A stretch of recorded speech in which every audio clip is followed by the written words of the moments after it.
إن الحمد لله نحمده ونستعينه ونستغفره ونعوذ بالله من شرور أنفسنا ومن سيئات أعمالنا من يهده الله فلا مضل له ومن يضلل فلا هادي له وأشهد أن لا إله إلا الله وحده لا شريك له وأشهد أن محمدا عبده ورسوله أما بعد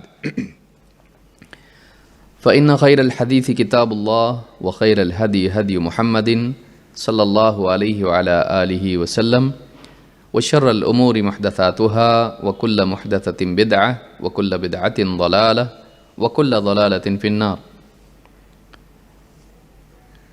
قال النبي صلى الله عليه وسلم أحب الأعمال إلى الله تعالى ما داوم عليه صاحبه وإن قل.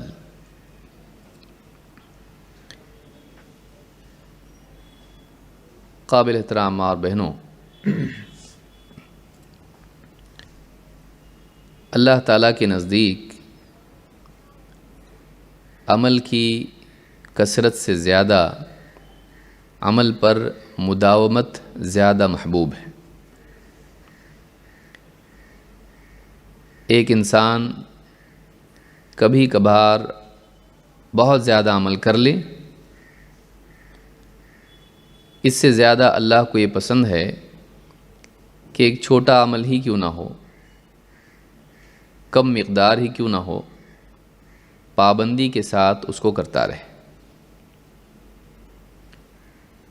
لگاتار عمل کامیابی دلاتا ہے، منزل تک لے جاتا ہے۔ ایک کمزور انسان بھی ایک ایک قدم آگے بڑھتا رہے لیکن مسلسل چلتا رہے تو ایک نہ ایک دن وہ منزل پر پہنچتا ہے۔ لہٰذا دنیا میں کامیاب اگر ہونا ہے، چاہے وہ دینی میدان ہو یا دنیاوی، چاہے وہ علم کا میدان ہو یا دنیا کی کسی چیز کے حصول کے لیے کوشش، بہت بڑی چیز یہ ہے کہ انسان لگاتار عمل کرنے کی صلاحیت رکھتا ہو۔ اس کو انگلش میں کانسٹنسی یا کنسسٹنسی کہتے ہیں، لگاتار عمل کرنا۔ اور اکثر لوگوں کی کمی یہ ہوتی ہے کہ وہ لگاتار عمل نہیں کر پاتے۔ جوش میں آ گئے، خطبہ سنا، بیان سنا، زندگی میں کوئی حادثہ آ گیا، مسائل آ گئے، پریشانیاں ہوئیں، دین کی طرف متوجہ ہوئے، کچھ دن خوب عمل کیا، لوگ دیکھنے والے سمجھے کہ اب زندگی ان کی بدل گئی، ہم سے بھی زیادہ دیندار یہ ہیں، 5 وقت کی نماز تو نماز، تہجد بھی پڑھ رہے ہیں، تلاوت کر رہے ہیں، تو کئی جز، کئی پارے پڑھ دے رہے ہیں، چلتے پھرتے ذکر کر رہے ہیں، ہر ایک کو نصیحت کر رہے ہیں۔ پھر اچانک وہ چیز غائب ہو جاتی ہے۔ جب مصیبت چلی جاتی ہے، حالات چلے جاتے ہیں، تو پھر سے واپس وہی زندگی آ جاتی جو پہلے تھی۔ وہ ایک وقتی حالت ہوتی ہے، دینداری کی، چلی جاتی ہے، مصیبت گئی، دینداری گئی۔ کبھی فرصت کی وجہ سے ایسا ہوتا ہے، کسی کی چھٹیاں ہوتی ہیں، چھٹیوں میں اس کو لگتا ہے چلو دین پر چلیں گے، نمازیں، ذکر و تلاوت، دینی کتابوں کا مطالعہ کرنا، سب کچھ کرنے لگتا ہے۔ اس کے بعد جب مصروفیت آ جاتی ہے، پھر ایسا چھوڑ دیتا ہے جیسے اس کا اور دین کا کوئی تعلق نہ رہا۔ اللہ کو یہ دینداری پسند نہیں ہے۔ اللہ کو یہ پسند ہے کہ بندہ پابندی کے ساتھ اللہ کا بندہ بنا رہے، یہ نہیں کہ وہ کبھی کبھی اللہ کا بندہ بنے۔ اور اگر دنیوی اعتبار سے آپ دیکھیں، جتنے بھی ماہرین ہیں دنیاوی کامیابی کے اعتبار سے بتانے والے، انہوں نے بھی کامیابی کے اصولوں میں سے ایک اصول یہ بتایا ہے کہ منزل پر پہنچنے کے لیے انسان کو مسلسل چلنا پڑتا ہے، 2-4 چھلانگ لگا کے آدمی منزل تک نہیں پہنچتا ہے، بلکہ چھوٹے چھوٹے قدم رکھتے رکھتے رکھتے لگاتار سردی، گرمی، بارش، صحت، بیماری، خوشی، غم، راحت، تکلیف، دل چاہے نہ چاہے، آدمی جب ایک کام ٹھان لیتا ہے، یہ مجھے چاہیے، مجھے یہاں پہنچنا ہے، یہ مجھے پانا ہے، اور لگاتار کام کرتا ہے، تو لگاتار کام اس کے اندر ایک عجیب قوت پیدا کر دیتا ہے، ایک عجیب صلاحیت پیدا کر دیتا ہے جو اس کو اپنے مقصد سے اور زیادہ باندھ دیتی ہے، اور پھر وہ چیزیں جو دوسروں پر نہیں کھلتی اس میدان کی اس کے سامنے آتی ہیں۔ مجاہدے کا تسلسل مجاہدے کی کثرت سے زیادہ بہتر ہے۔ بہت بڑا مجاہدہ کرنا، اس سے بہتر یہ ہے کہ ایک انسان پابندی کے ساتھ مجاہدہ کریں اپنی استطاعت کے مطابق جو ہر حال میں نبھا سکتا ہے۔ انہی میں سے دینی دروس ہیں۔ بہت ساری بہنیں شروعات میں جوش ہوتا ہے عنوان کو سن کے، نیا کورس شروع ہو رہا ہے، بھیڑ ہو جاتی ہے، تجسس، کیوریوسٹی انسان کو لاتا ہے، دیکھے تو صحیح کیا ہو رہا، پھر اس کے بعد دھیرے دھیرے وہ شوق باقی نہیں رہتا ہے۔ کچھ دن پابندی سے آئیں، اس کے بعد آئے نہیں آئیں، ایک آدھ درس چھوٹتا ہے، جب ایک درس چھوٹ جاتا ہے تو چھوٹنے کا مزاج بن جاتا ہے، پھر دھیرے دھیرے کم ہونا شروع ہوتا ہے۔ کبھی کبھار آ گئے دیکھنے کے لیے کہ کہاں تک ہیں، کبھی اس لیے بھی آتے ہیں کہ دیکھیں کتنی عورتیں آ رہی ہیں، اور پھر اپنی دنیا میں، اپنی مصروفیتوں میں، اور کبھی تو ایسا ہوتا ہے کہ کچھ مصروفیت بھی نہیں ہوتی ہے، بس جانے کو جی نہیں کرتا، کون اتنا مجاہدہ کر کے جائے اور 2 حدیثیں سن کے آئے، بعد میں سن لیں گے یا پڑھ لیں گے یا معلوم ہے۔ لیکن بہت بڑی چیز جو ہم کھوتے ہیں وہ ڈسپلن ہے۔ پابندی سے آنے والا انسان علم تو حاصل کر رہا ہے اور دین سے اس کا لگاؤ بڑھے گا، کیونکہ وہ دین کے لیے قربانی دے کر آ رہا ہے، تو وہ اٹیچمنٹ اپنے مقصد سے اس کا کل جو تھا آج زیادہ بڑھے گا، اس کی پابندی کی وجہ سے۔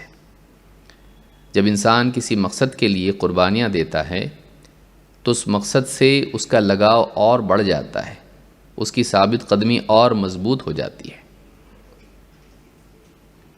تو یہ جو چیز ہے یہ ہر ایک کو نہیں ملتی، یہ ان کو ملتی ہے جو پابندی سے ایک مقصد پر جمے رہتے ہیں۔ اسی لیے علماء کہتے ہیں الاستقامت فوق الکرامہ، استقامت، دین پر جمے رہنا، سیدھے راستے پر باقی رہنا، نہ دائیں جانا نہ بائیں، کہیں مڑنا نہیں، اسی چیز پر قائم رہنا اور سیدھے چلتے رہنا، یہ کرامت سے بڑھ کر ہے، یہ کرامت سے بڑھ کے کرامت ہے۔ اس لیے کہ اس دنیا میں انسان کے دل کا حال یہ ہے کہ وہ تبدیلی چاہتا ہے۔ کھانا آپ نے کھایا، آج کھایا، کل کھایا، پرسوں کھایا، بس عید الاضحیٰ میں آپ کو یہ احساس ہوتا ہے بھئی ترکاری دو، یہ سب بند کرو، گوشت اتنا کھا لیا کہ اب دیکھ کے ہی گھن ہو رہی ہے۔ تسلسل کسی چیز کا انسان کے لیے اس کے تنوع کو دعوت دیتا ہے، پیدا نہیں بس اب نیا کچھ چاہیے، چھوڑ دو اس کو، اور اسی وجہ سے اکثر لوگ کامیاب نہیں ہو پاتے، وہ چوٹی تک پہنچ نہیں پاتے، اونچائی تک پہنچ نہیں پاتے۔ کیوں؟ چینج۔ تو پھر وہ Jack of all trades and master of none بنتے ہیں، ہر چیز کا تھوڑا تھوڑا لیکن ایک چیز کا بھی پورا نہیں۔ کسی میدان میں مہارت ان کو نصیب نہیں ہوتی ہے۔ ماہر وہ بنتا ہے جو ایک میدان کو پکڑ کر اسی پر ٹکا رہتا ہے، ایک کام جب شروع کرتا ہے تو اس کو مکمل کرنے تک اس پر جمع رہتا ہے۔ یہ جو جماؤ ہے یہ انسان کو ماہر بناتا ہے۔ ایکسپرٹ بننے کے لیے ایک میدان چن کے اس میں گہرائی کے ساتھ لگے رہنا زمانے تک، یہ انسان کو اس میدان میں مضبوط بناتا ہے۔ تو یاد رکھیں کہ دینی دروس کے بارے میں جو عام طور سے لوگوں کا مزاج ہوتا ہے کہ تھوڑے دن کیا اس کے بعد چھوڑ دیا، اس وجہ سے وہ محروم رہ جاتے ہیں۔ ثواب سے تو محروم رہتے ہی ہیں، لیکن ایک بہت بڑی چیز جو ان کی زندگی سے نکلتی ہے وہ ہے ڈسپلن۔ ایک انسان کا پابندی سے کسی کام کو کرنا اس کو پابند انسان بناتا ہے، اور کامیابی کے لیے ڈسپلن بہت ضروری ہے۔ آپ ملٹری میں دیکھیے، ان کو ڈسپلن سکھاتے ہیں۔ ڈسپلن بن جاتا ہے تو زندگی میں کسی بھی میدان میں وہ باقی رہ سکتا ہے، اس کے اندر اصول پسندی آ گئی۔ کیا ہے ڈسپلن؟ اپنی چاہت پر مقصد کو ترجیح دینا، اپنی راحت پر مقصد کو ترجیح دینا، جی چاہے نہ چاہیں جو کرنا ہے وہ کرنا، جو کرنا ہے سے مراد جو کرنا چاہیے وہ کرنا، واقعی جس کا کرنا ضروری ہو کرنا، چاہے دل چاہیں یا نہ چاہے۔ رکاوٹوں کو پھلانگ کے کرنا، ان کو اپنے لیے بہانہ بنا کے اسے چمٹ نہیں جانا، بلکہ رکاوٹوں کو پھلانگ کے انسان اپنے مقصد تک پہنچے۔ بہت بڑی چیز ہے، اللہ تعالی ہم سب کو نصیب فرمائیں۔ تو دینی دروس میں ایک انسان کا حاضر ہونا اور دین کی بات سننا اور پابندی سے کام کرنا، چاہے کتاب پڑھنے کا معاملہ کیوں نہ ہو۔ آپ دیکھیے اکثر کیا ہوتا، کتاب شروع کی، پہلے 10 صفحات، 15، 20، پھر ایک پھر غائب۔ کتاب پڑھی شیلف پر، دھول لگ رہی ہے اس کے اوپر،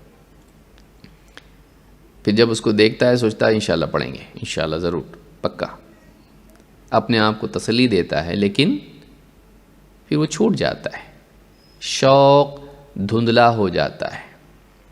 اکثر لوگ اپنے مقصد پر جمع نہیں رہ پاتے اس وجہ سے کہ ان کا شوق دھندلا ہو جاتا ہے۔ لیکن ایک ڈسپلن انسان اپنے شوق کی بنیاد پر عمل نہیں کرتا ہے، وہ یہ جانتا ہے کہ یہ کرنا ضروری ہے، وہ اس کو اپنی رسپانسبلٹی سمجھتا ہے، ذمہ داری سمجھ کے کرتا ہے اس کو۔ آپ دیکھیے دوائی کھاتے ہیں لوگ، جب ڈر جاتے ہیں مر جاؤں گا، بیمار پڑ گئے، اگر کچھ پریشانی ہوگی مر جاؤں گا میں، زیادہ بیماری بڑھ گئی، تکلیف بڑھ جائے گی، مر جاؤں گا، جب ڈرا دیتا ڈاکٹر، دل چاہے نہ چاہے برابر صبح دوپہر شام برابر دوائی کھاتا ہے۔ یہ نہیں بتا آج چلو آج خوشی خوشی دوا کھائیں گے، موڈ آ گیا دوا کھانے کا، آج دل نہیں بولا دوا کھانے، چھوڑ دو، نہیں، وہ کڑوی ہوتی ہے، پھر بھی پابندی سے اس کو کھاتا ہے۔ کیوں؟ اس لیے کہ شفا کے لیے، صحت کے لیے وہ ضروری ہے، ہلاکت سے بچنے کے لیے وہ ضروری ہے۔ تو اس میں پھر اپنی چاہت، موڈ، غصہ، جھگڑا بھی گھر میں ہو جائے تو دوا منگا کے برابر کھاتا ہے، دعوت میں گیا تو جیب سے نکال کے کھاتا ہے۔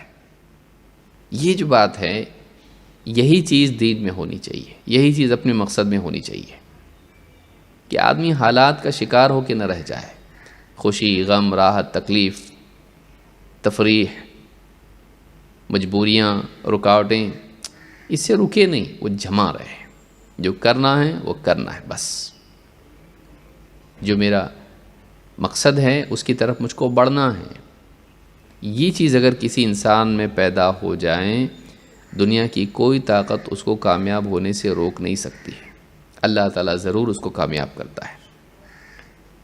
وَالَّذِينَ جَاهَدُوا فِينَا لَنَهْدِيَنَّهُمْ سُبُلَنَا وَإِنَّ اللَّهَ لَمَعَ الْمُحْسِنِينَ، جو لوگ ہماری خاطر مجاہدہ کرتے ہیں، ہماری راہ میں مجاہدہ کرتے ہیں، ہم ضرور بالضرور ان کو رہنمائی دیتے ہیں۔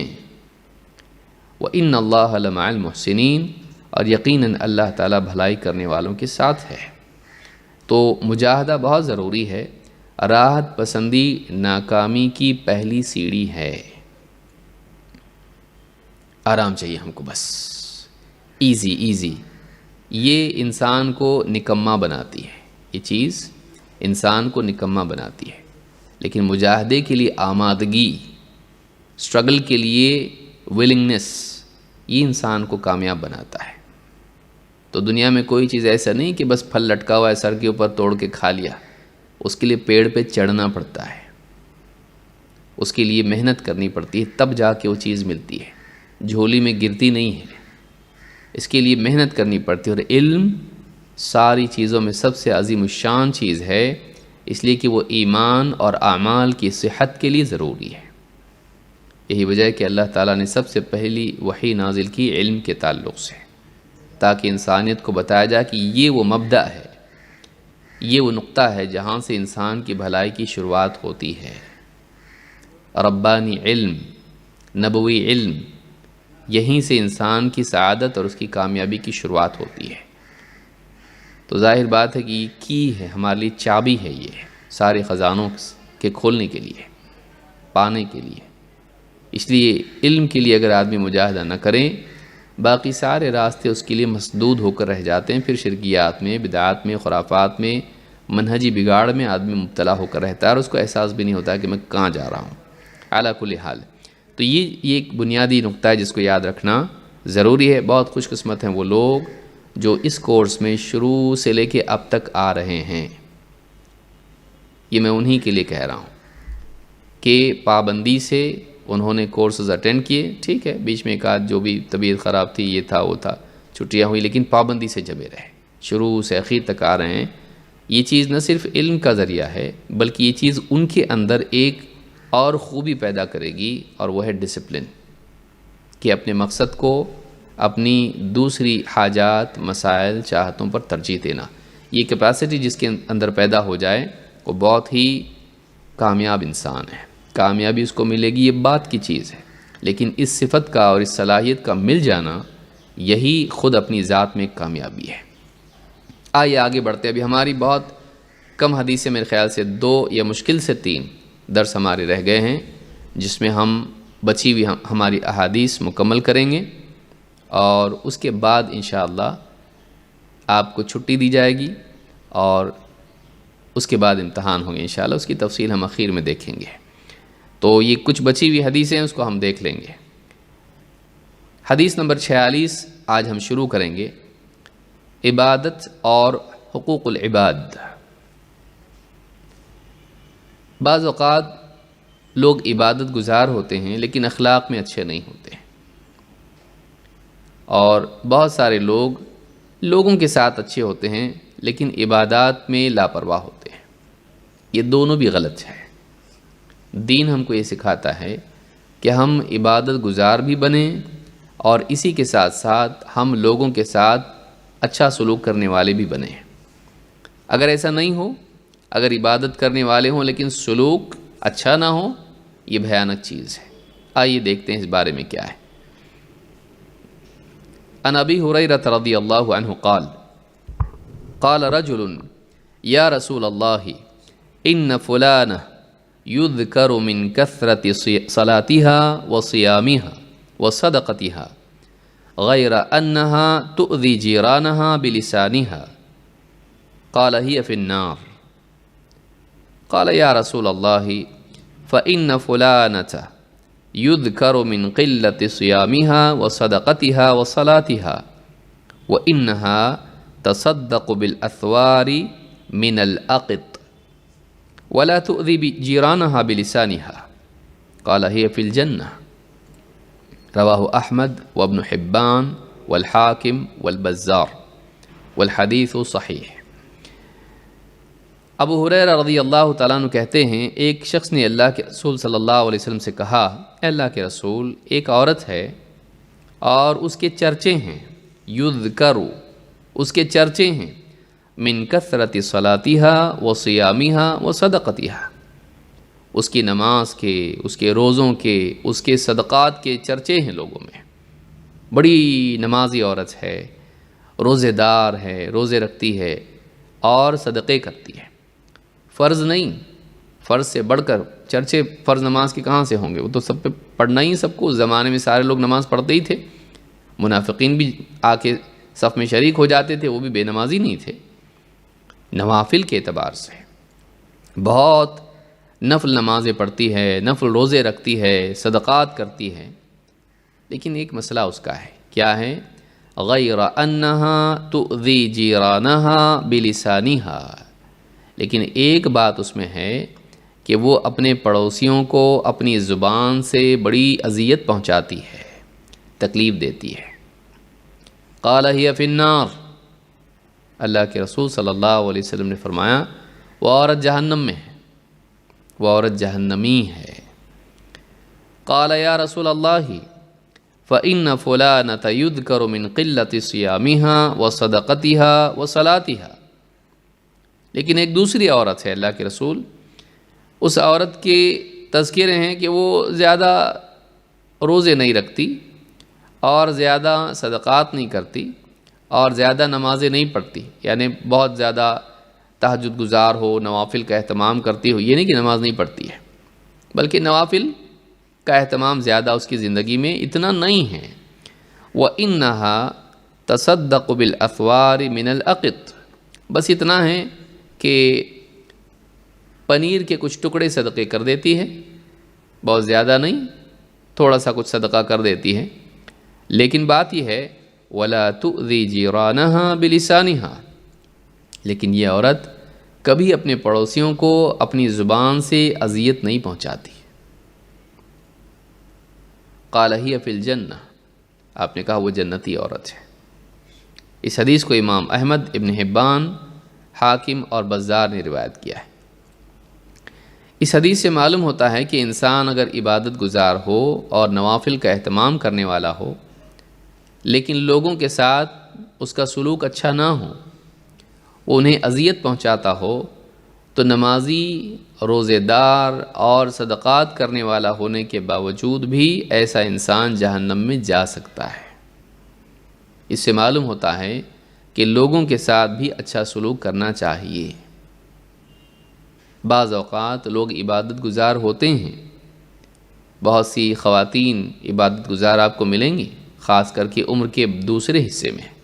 بڑھاپا جب آتا ہے، بہویں جب گھر میں آ جاتی ہیں، پھر تلاوت کرے گی، ذکر کرے گی صبح شام کے برابر، نماز فرض تو فرض، تہجد کا بھی اہتمام زندگی میں ہوگا اور بہت سارے اعمال ہوں گے، لیکن یہی عبادات اس کے اندر تواضع پیدا کرنے کی بجائے ایک قسم کا گھمنڈ پیدا کر دیتی ہے کہ میں دوسروں سے اعلیٰ ہوں، میں دوسروں سے سپیریئر ہوں، میں عبادت گزار بندی ہوں، میں نفل روزے نہیں چھوڑتی، میں نماز تہجد کی نہیں چھوڑتی، میں ذکر و تلاوت نہیں چھوڑتی، اور میں صدقات کرتی ہوں اور یہ کرتی ہوں اور وہ کرتی ہوں، میں نے حج کیا ہے، میں نے عمرہ کیا ہے اور میں یوں کرتی ہوں۔ وہ اپنی نیکیوں کو اپنے لیے ایک میڈل کی طرح استعمال کرتی ہے، اپنے فخر کے طور پر، اپنے شرف کے طور پر، اور دوسرے پھر اس کو حقیر دکھائی دیتے ہیں۔ پھر وہ ہر ایک کا انسلٹ کرتی ہے، ہر ایک کو ذلیل کرتی ہے، بہوؤں کو، پڑوسیوں کو اور ملنے جلنے والوں کو، ہر ایک کو وہ اپنی زبان سے تکلیف دیتی ہے۔ سدھرو سدھرو، کب تک ایسے چلو گے؟ نماز نہیں پڑھتے تم لوگ، یہ نہیں کرتے تم لوگ، ہر ایک کو ذلیل کرتی ہے۔ غلطی پر اس کو ہر ایک کو اتنا ذلیل کر دے کہ دل دکھے۔ پڑوسی کے ساتھ چھوٹی چھوٹی بات پر لڑائی، یہ کچرا یہاں کون ڈالا، یہ تمہارا بچہ یہاں کہ کیوں ایسا کیا، اور شور کیوں کرتے ہو، اور یوں پڑوسیوں کے ساتھ میں بات بات پر لڑنا، انہیں ذلیل کرنا، ان کے ساتھ ہمدردی نہیں کرنا، بلکہ تکلیف دینا۔ چھوٹی سی کوئی بات ہو جائے تو لڑنے کے لیے چلے جانا، پورے بستی میں ان کو ذلیل کرنا۔ تو یہ جو چیز ہے، بعض اوقات عبادات انسان کو متکبر بناتی ہے۔ جب عبادت اپنی اصل روح کے ساتھ، اخلاص اور ابدیت کے ساتھ میں نہ ہو، وہ عبادت انسان کو بگاڑتی ہے، بناتی نہیں ہے۔ اس سے مزید گھمنڈ پیدا ہوتا ہے، کیونکہ اس کی نیتی شروعات سے کیا تھی کہ میں سپیریئر ہوں۔ میں دکھاوے کے لیے جب وہ عبادت کرتی ہے تو یہ چیز پیدا ہوتی ہے۔ تو یاد رکھیں کہ عبادات ہمارے اندر عبودیت پیدا کرنا چاہیے۔ اللہ کی عظمت کا احساس جب دل میں آتا ہے تو انسان میں نرمی پیدا ہوتی ہے، اس کے اندر اخلاق اس کے بہتر ہوتے ہیں کہ اللہ تعالیٰ قادر ہونے کے باوجود بندوں کے ساتھ درگزر اور رحم کا معاملہ فرماتا ہے، سب کچھ کر کے بھی، سب کچھ عطا کر کے بھی، سب کچھ عطا بھی کرتا ہے اور قدرت رکھتا ہے کہ سزا دے، لیکن پھر بھی وہ احسانات کرتا ہے، اور بندے پھر جب ان کے اندر بگاڑ ہوتا ہے تو ان کے ساتھ درگزر کا بھی معاملہ کرتا ہے۔ تو یہ جو کیفیت ہے انسان کو احساس، اس کے اندر بھی یہ چیز پیدا کرتا ہے کہ وہ لوگوں کے ساتھ احسان کر کے ان کو ذلیل نہیں کرتا ہے، وہ اپنے آپ میں خوبیاں دیکھ کر دوسروں کو حقیر نہیں سمجھتا ہے، بلکہ دوسروں کے لیے اس کے دل میں ہمدردی پیدا ہوتی ہے، وہ دوسروں کو بہتر بنانے کے لیے اچھے طریقے سے کوشش کرتا ہے۔ اس حدیث سے بات معلوم ہوتی ہے کہ جہاں ہمیں عبادت گزار بننا ضروری ہے، وہیں ہمیں اخلاق والا بننا بھی ضروری ہے۔ یہاں دو باتیں اس حدیث میں ہیں، ایک پڑوسی، دوسرے زبان۔ پڑوسی کو اذیت دینا، اس وجہ سے وہ جہنم میں گئی، اور دوسری وجہ اذیت کیسے دی؟ مار پیٹ کیا ان کو، زخمی کیا ان کو؟ نہیں، تؤذی جیرانہا بلسانہا، وہ اپنے پڑوسیوں کو اپنی زبان سے اذیت پہنچاتی ہے۔ معلوم ہے کہ صرف زبان سے تکلیف دینا بھی جہنم میں لے جا سکتا ہے۔ کوئی زخم نہیں پہنچایا، لیکن یاد رکھیں دل کے زخم جلدی نہیں بھرتے، جسم کے بھر جاتے ہیں۔ تو کسی کو جسمانی اعتبار سے اذیت پہنچانا بلا شبہ یہ بھی اذیت اور تکلیف ہے، لیکن دل کسی کا دکھانا یہ زیادہ بڑی تکلیف ہوتی ہے۔ تو آئیے دیکھتے ہیں پڑوسیوں کے تعلق سے اسلام میں کیا ہے۔ ابو شریح کہتے ہیں ان النبی صلی اللہ علیہ وسلم قال واللہ لا یؤمن واللہ لا یؤمن واللہ لا یؤمن، اللہ کی قسم وہ مومن نہیں، اللہ کی قسم وہ مومن نہیں، اللہ کی قسم وہ مومن نہیں ہے۔ قیل ومن یا رسول اللہ، صحابہ نے کہا اللہ کے رسول کون، کس کے بارے میں آپ کہہ رہے ہیں کہ وہ مومن نہیں، کس کے ایمان کی نفی آپ کر رہے ہیں؟ قال الذی لا یأمن جارہ بوائقہ، وہ جس کی شرارتوں سے اس کا پڑوسی یعنی محفوظ نہ ہو، امن و امان میں نہ ہو، جس کی شرارتوں سے اس کا پڑوسی امن میں نہ ہو، وہ آئے دن کچھ نہ کچھ شرارت کرتا ہے اور اپنے پڑوسیوں کو تکلیف دیتا ہے، سیاسی طاقت ہونے کی وجہ سے، پولیس میں پہچان ہونے کی وجہ سے، مال و دولت ہونے کی وجہ سے، یا کچھ بڑا خاندان ہونے کی وجہ سے، بڑے گھرانے کا ہونے کی وجہ سے، غنڈا ہونے کی وجہ سے، جس کی شرارتوں سے اس کے پڑوسی محفوظ نہ رہے، ایسا انسان مومن نہیں، اللہ کی قسم کھا کے کہہ رہے ہیں، یعنی ایسا انسان واقعی سچا مومن نہیں ہے، اس کے ایمان میں کہیں نہ کہیں کھوٹ ہے۔ کیوں؟ اس لیے کہ ایمان اللہ تعالیٰ کا خوف پیدا کرتا ہے، اللہ دیکھ رہا ہے۔ ایمان قیامت کے دن کی فکر پیدا کرتا ہے، کیسے جواب دوں گا، حساب میرا ہوگا جو بھی کر رہا ہوں۔ اگر ایسا نہیں ہے، اگر یہ کیفیت نہیں پیدا ہوئی تو ایمان میں کھوٹ ہے۔ تو کہا کہ وہ مومن نہیں، وہ مومن نہیں، وہ مومن نہیں، اللہ کی قسم نہیں۔ جو جس کی شرارتوں سے اس کے پڑوسی کو چین نہ ملے، آئے دن کچھ نہ کچھ بکھیڑا کھڑا کرتا ہو، ایسا آدمی مومن نہیں ہو سکتا ہے۔ امام البخاری نے کتاب الادب میں حدیث نمبر 6116 پر اس کو روایت کیا ہے۔ اسی طرح سے ثوبان کہتے ہیں وَمَا مِن جَارٍ يَظْلِمُ جَارَهُ وَيَقْهَرُهُ، جو بھی پڑوسی، جو بھی شخص اپنے پڑوسی پر ظلم کرے، یہاں تک کہ اس پر اتنا دباؤ ڈالے کہ حتی یحملہ ذلک علی ان یخرج من منزلہ، کہ یہاں تک کہ وہ مجبور ہو جائے اور اس کی تکلیفوں کی وجہ سے یہ چیز اسے اس بات پر مجبور کرے، اس کی بدسلوکی، اس کا ظلم اور اس کا قہر اس کو اس بات پر مجبور کرے کہ وہ اپنا گھر چھوڑ کے نکل جائے، شفٹ ہو جائے اس کی وجہ سے، الا ہلاک، تو ایسا آدمی ہلاک ہو گیا کہ جس کی تکلیف اور شرارتوں کی وجہ سے، ظلم و زیادتی کی وجہ سے اس کا پڑوسی گھر چھوڑ کے جائے، اس کا ریزن ہی ہو کہ بھائی اس کے پڑوس میں رہنا بڑی مصیبت ہے، آئے دن کچھ نہ کچھ تکلیف دیتا رہتا ہے، تو وہ اپنا گھر چھوڑ کے نکل جائے، تو یہ چیز اس کے لیے ہلاکت کا ذریعہ ہے، ایسا آدمی برباد ہو گیا۔ اللہ کے ہاں ایسا آدمی برباد ہو گیا۔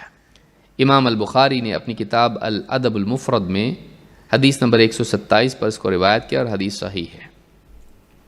اللہ کے نبی صلی اللہ علیہ وسلم فرماتے ہیں اول خصمین یوم القیامت جاران، قیامت کے دن پہلے جھگڑنے والے آپس میں جن کا دنیا میں جھگڑا تھا، قیامت کے دن جن کا کیس اللہ کی بارگاہ میں پیش ہوگا وہ کون ہوں گے؟ پڑوسی آپس میں لڑتے تھے، قیامت کے دن ان کا جھگڑا اللہ کے پاس سب سے پہلے یہ پیش ہوگا۔ اس کی اہمیت کی وجہ سے اس لیے کہ عموماً پڑوسی آپس میں لڑتے ہیں، تمہاری پارکنگ ہماری پارکنگ، تمہارے ٹین کا پانی ہمارے ٹین پر گر رہا ہے، اور یوں ہے تم نے دیوار میں کیل کیوں ٹھوک دی، اور تمہارے بچے ایسے کیوں شرارت کر رہے ہیں، تمہارے گھر میں آواز آ رہی ہے، ہم کو نیند نہیں ہو رہی ہے۔ اس طرح کے کئی معاملات، ٹھیک ہے، اگر واجبی کوئی بات ہو سمجھا کے بولنا اپنی جگہ ہے، اگر غلطی کوئی کر رہا ہے اس کو سمجھانا اپنی جگہ ہے، شرارت کر رہا ہے اپنی جگہ ہے، لیکن آپ اس کے لیے تکلیف کا ذریعہ بن جائیں، اس کا جینا حرام کر دیں اور بات بات پر اس کو پریشان کریں، تو یہ آخرت میں ہلاکت کا ذریعہ ہے۔ امام احمد اور طبرانی نے اس حدیث کو روایت کیا ہے، صحیح الجامع الصغیر حدیث نمبر 2563، حدیث حسن درجے کی ہے۔ تو قیامت کے دن اس کی اہمیت اتنی ہے کہ قیامت کے دن یہ کیس اللہ کے پاس سب سے پہلے پیش ہوگا، پڑوسیوں کے جھگڑے ہیں۔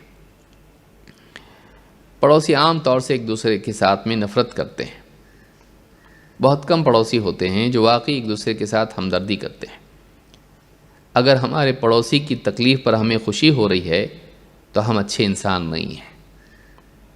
اس کا بچہ اگر بگڑ رہا ہے، اگر اس کے گھر میں بیوی شوہر کے جھگڑے ہو رہے ہیں، اگر کل اچھا تھا جاب چھوٹ گیا اس کا، آج پریشان، کل خوش خوش گھومتا تھا، آج چہرے پر اس کی جھریاں پڑی ہوئی ہیں، اگر اس کو دیکھ کر آپ کو خوشی ہوتی ہے، چلو ہم تو اچھے بھائی الحمدللہ، اور خوشی ہو رہی اس کے حال کو بہت اکڑتا ہے، دیکھو اب کیسی اس کی اکڑ ٹوٹے گی۔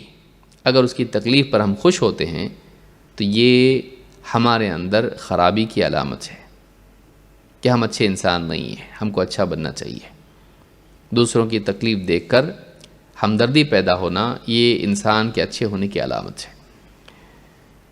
عبداللہ ابن عمر رضی اللہ تعالیٰ عنہ کہتے ہیں لقد اتى علینا زمان او قال حین وما احد احق بدینارہ ودرہمہ من اخیہ المسلم، ہم پر ایک زمانہ ایسا بھی گزرا کہ ہم میں سے کوئی بھی انسان یہ نہیں سمجھتا تھا کہ اس کے پاس جو دینار اور درہم ہیں اپنے مسلمان بھائی سے زیادہ وہ اس کا حقدار ہے۔ خود اپنے مال کے بارے میں اسے ایسا لگتا تھا کہ مجھ سے زیادہ میرا مسلمان بھائی اس کا حقدار ہے، میرے مال کا وہ زیادہ حقدار ہے۔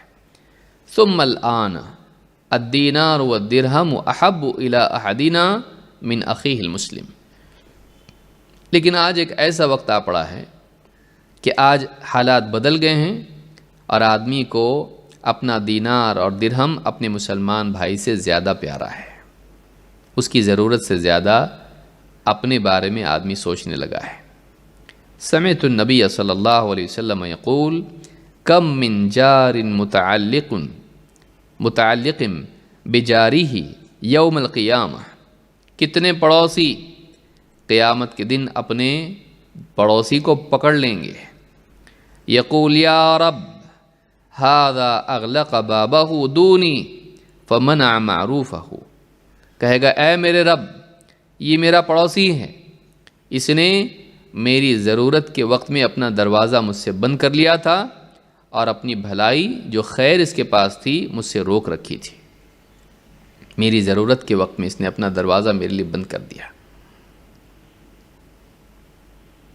میں ضرورت مند تھا، پریشان حال تھا، مشکل میں تھا، تکلیف میں تھا، بیمار تھا، فقر و فاقے میں تھا، میرے مسائل تھے زندگی کے، لیکن اس نے کیا کیا؟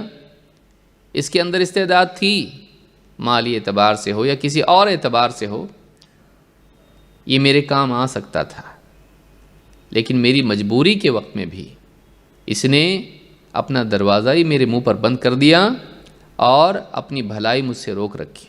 اے اللہ آج میں اپنا حق چاہتا ہوں، میں پڑوسی تھا اس پر میرا حق تھا۔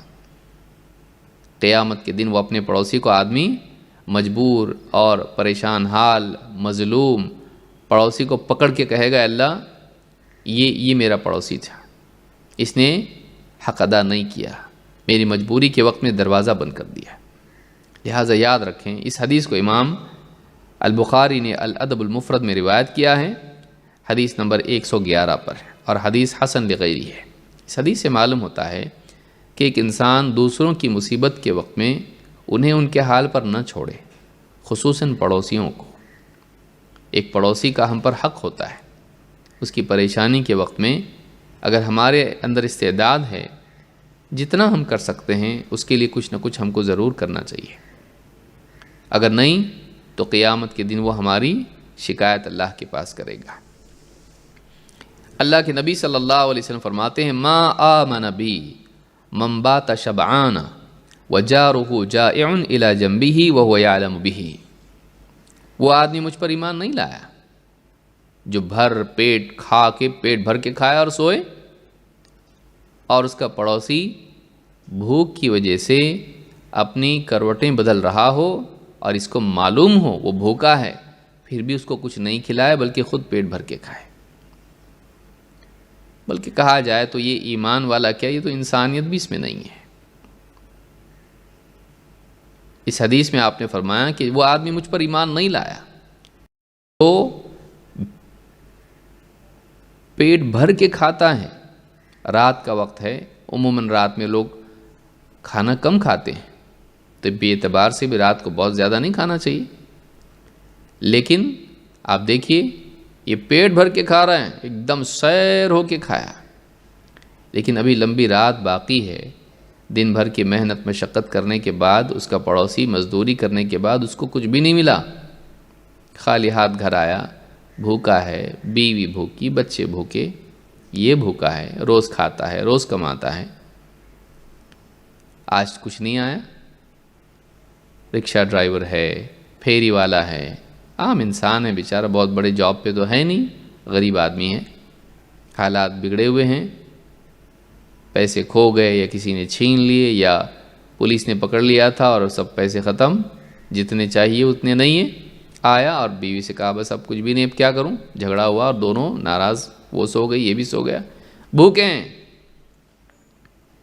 کروٹیں بدل رہا ہے، اور اس نے سب سنا، آواز آ رہی تھی آج ایسا ہو گیا، آج کچھ نہیں گھر میں پکانے کے لیے، میں کیا پکاؤں، بچوں کو کیا کھلاؤں، اور یہ سن رہا ہے اپنے گھر میں، اور پھر بیگم لاؤ کیا بنا آج کھانا، یہ اپنے گھر میں یہ بنا ہے، کھا لیا خوب، پیٹ بھر کے کھایا، اس نے بھی کھایا، بیوی بھی کھائی، بچے بھی کھائے، سب کھائے، اور خوب بنائے کھانا رکھا ہوا ہے ہانڈی میں، صبح اور کھائیں گے، ناشتے میں یہی دینا مجھ کو۔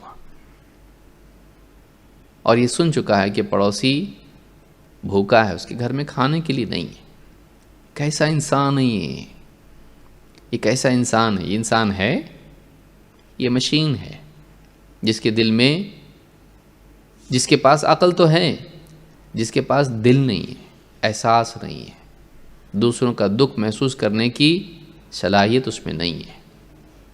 ایسے آدمی کے پاس ایمان ہے بولنا ذرا مشکل ہے، یعنی کمال درجے کا ایمان نہیں ہے، ناقص ایمان ہے، ایسا ایمان نہیں ہے جو اس کے دل میں واقعی کیفیات پیدا کرے، بس عقیدے کی کچھ چیزوں کو مان لیتا ہے یہ، لیکن اس کے ایمان کے پیڑ میں ابھی واقعی ایمان کا پھل نہیں لگا۔ تو کہا کہ ما آمن بی من بات شبعان وجارہ جائع الی جنبہ وہو یعلم بہ۔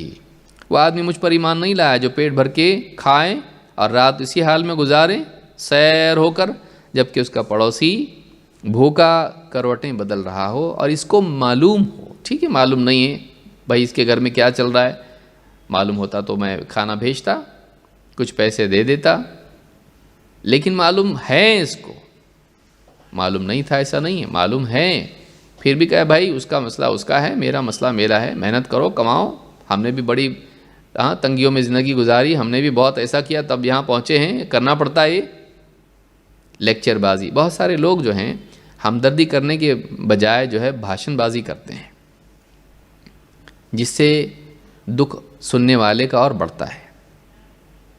بعض اوقات لیکچر کی بجائے ہمدردی کی ضرورت ہوتی ہے. لیکچر کو زندگی پڑی ہے. کوئی آدمی غربت میں ہے، پریشانی میں ہے، اس کو لیکچر دینا شروع کر دیا. ایسا کرو ذرا، کماؤ ذرا، محنت کرو ذرا، یوں کرو توں کرو.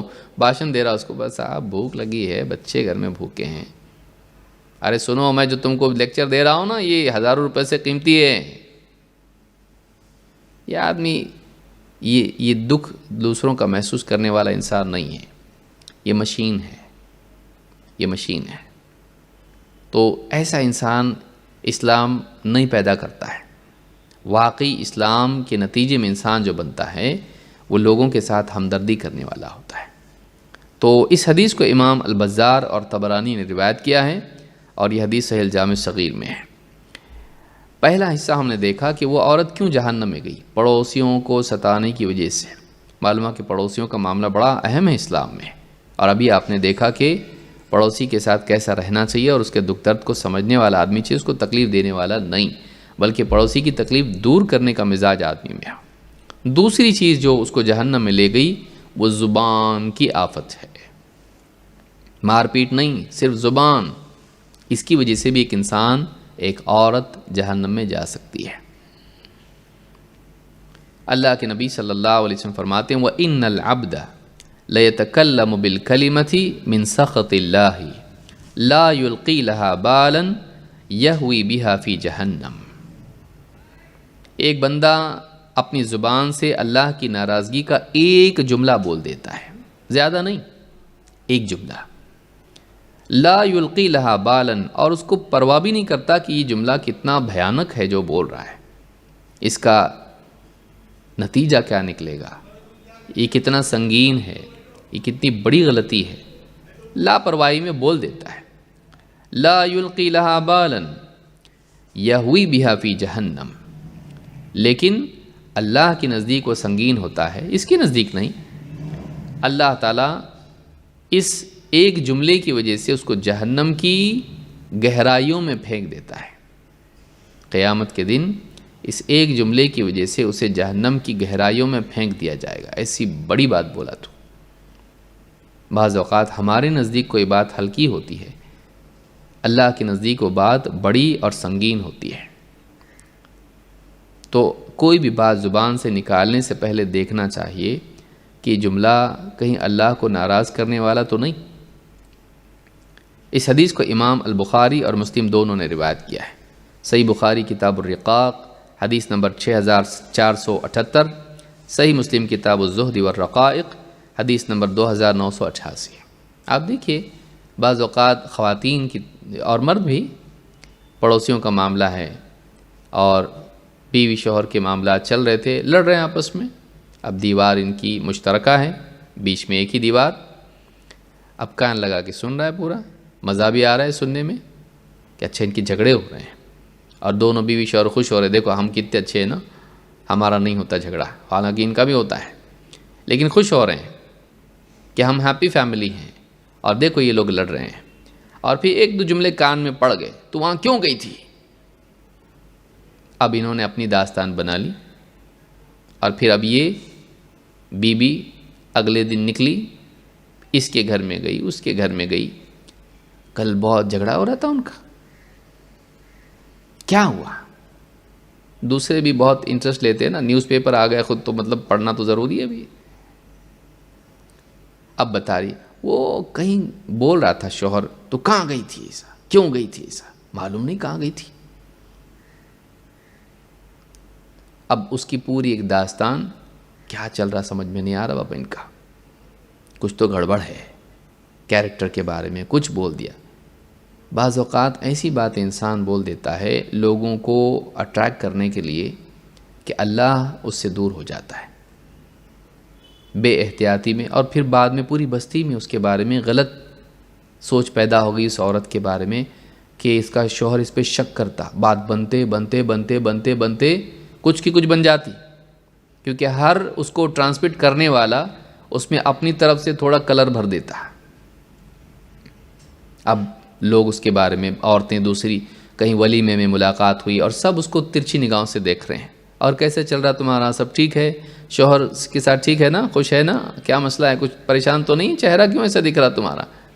اب وہ بیچاری سوچ رہی یہ کیوں مجھ کو ایسا پوچھ رہے ہیں سب لوگ، اور سب لوگ اس کے بارے میں یہ سمجھ رہے ہیں کہ اس کا کہیں چکر ہے، اس کا شوہر اس پہ شک کرتا ہے، کہیں تو گئی تھی یہ، معلوم نہیں کہاں گئی تھی، وہ سسرال کی بات کر رہا ہے، کیوں گئی تھی، لیٹ کیوں آئی تو، اور یہ بنتے بنتے بات کیا ہو گئی کہ کہاں گئی تھی اور کون ملا تھا، کچھ جملے اٹھا لیے اور اپنی طرف سے بنا لیے اور پورے گاؤں میں اس کو بکھیر دیا۔ کتنے گھر تباہ ہو جاتے ہیں، کتنے گھر تباہ، کتنے لوگ خودکشی کر لیتے ہیں، کتنے لوگ ڈپریشن میں چلے جاتے ہیں، کتنے لوگوں کی زندگیاں خراب ہو کے ان کی ہی نہیں ان کی اولاد کی زندگیاں خراب ہو جاتی ہیں۔ معمولی چیز آپ کے لیے ہے، وہ آپ کے لیے ایک کمنٹ ہے وہ،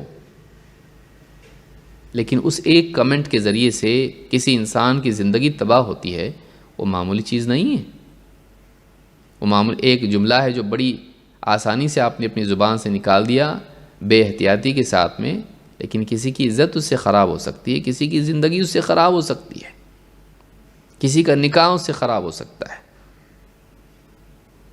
تو کبھی بھی کسی کے بارے میں بے احتیاطی سے نہیں بولنا، نہ کسی کو تکلیف دینا، نہ کسی پہ بہتان باندھنا، نہ کسی کی بے عزتی کرنا اس کی غربت کی وجہ سے یا اس کے رنگ کی وجہ سے یا اس کی کسی اور کمی کی وجہ سے، ناک نقشے کی وجہ سے، اس کے اندر کوئی اور کمی ہو، عقل کی کمی بعض اوقات ہوتی ہے، بولی بالی عورتیں بیچاری ہوتی ہیں، پڑھی لکھی نہیں ہوتی ہیں، اب لے کر آ گئے اس کو بہو بنا کر، اب ساس پڑھی لکھی ہے، بہو زیادہ پڑھی لکھی نہیں ہے، لے کر آ گئے اس کو، اب اس کے ساتھ ظلم و زیادتی، تجھ کو یہ نہیں آتا، تجھ کو وہ نہیں آتا، ہم تو پھنس گئے اور ہم تو یوں ہو گئے، اس کے ساتھ اپنی زبان سے اس کو تکلیف دی، اس کو ذلیل کیا، اس کو نہیں، اس کے ماں باپ کو بھی بے عزت کر دے، اس کے ماں باپ کو بھی آئے دن کوستی رہے، اور یہ اپنے کمرے میں بیٹھی رو رہی ہے بیچاری،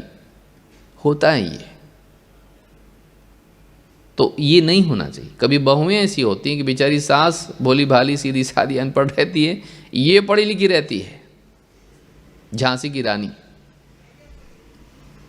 یہ بہت زیادہ ایجوکیٹڈ ہوتی ہے اور ساس کو ہمیشہ ڈرا دھمکا کے رکھتی ہے، جب شوہر باہر گیا تو قامت ختم، ساس چپ چاپ کونے میں جا کے بیٹھ جاتی ہے کہ اب تو میں شیر کے ساتھ پنجرے میں ہوں۔ تو یہ حال گھروں کا ہوتا ہے۔ آپ کی زبان کے ذریعے سے کسی کو تکلیف نہیں ہونا چاہیے۔ ایک جملہ آپ کی آخرت خراب کر سکتا ہے۔ جابر رضی اللہ تعالیٰ عنہ کہتے ہیں ان رسول اللہ صلی اللہ علیہ وسلم قال ان من احبکم الی واقربکم منی مجلسا یوم القیامت احاسنکم اخلاقا۔ اللہ کے رسول صلی اللہ علیہ وسلم نے فرمایا کہ تم میں سب سے زیادہ میرے نزدیک محبوب، محبت کے لائق اور قیامت کے دن میرے قریب وہ انسان ہوگا جو تم میں اخلاق میں اچھا ہو۔ میرے دل میں سب سے زیادہ محبت اس کے لیے ہوگی قیامت کے دن، اور میں اپنے قریب سب سے زیادہ اس کو کروں گا قیامت کے دن جو تم میں اخلاق میں اچھا ہو۔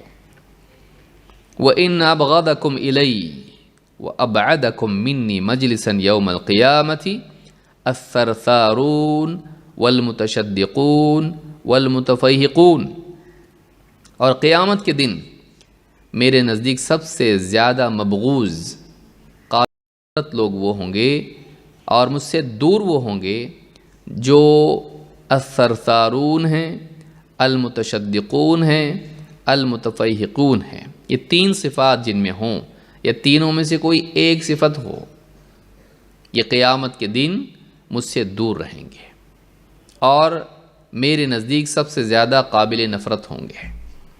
قالوا یا رسول اللہ قد علمنا الثرثارون والمتشدقون فما المتفیحقون، کہا اللہ کے رسول یہ ثرثارون اور متشدقون تو ہم کو معلوم، لیکن یہ متفیحقون کیا ہے؟ قال المتکبرون، تکبر کرنے والے۔ اس حدیث کو امام الترمذی نے روایت کیا ہے، صحیح الجامع صغیر، حدیث نمبر 2201، حدیث حسن ہے۔ کیا ہے یہ تین کون لوگ ہیں؟ بدقسمت لوگ کون ہیں؟ بدقسمت لوگ کون ہیں جو قیامت کے دن نبی کریم صلی اللہ علیہ وسلم کی نزدیکی سے محروم رہیں گے، آپ کی محبت سے محروم رہیں گے؟ کون ہیں یہ لوگ؟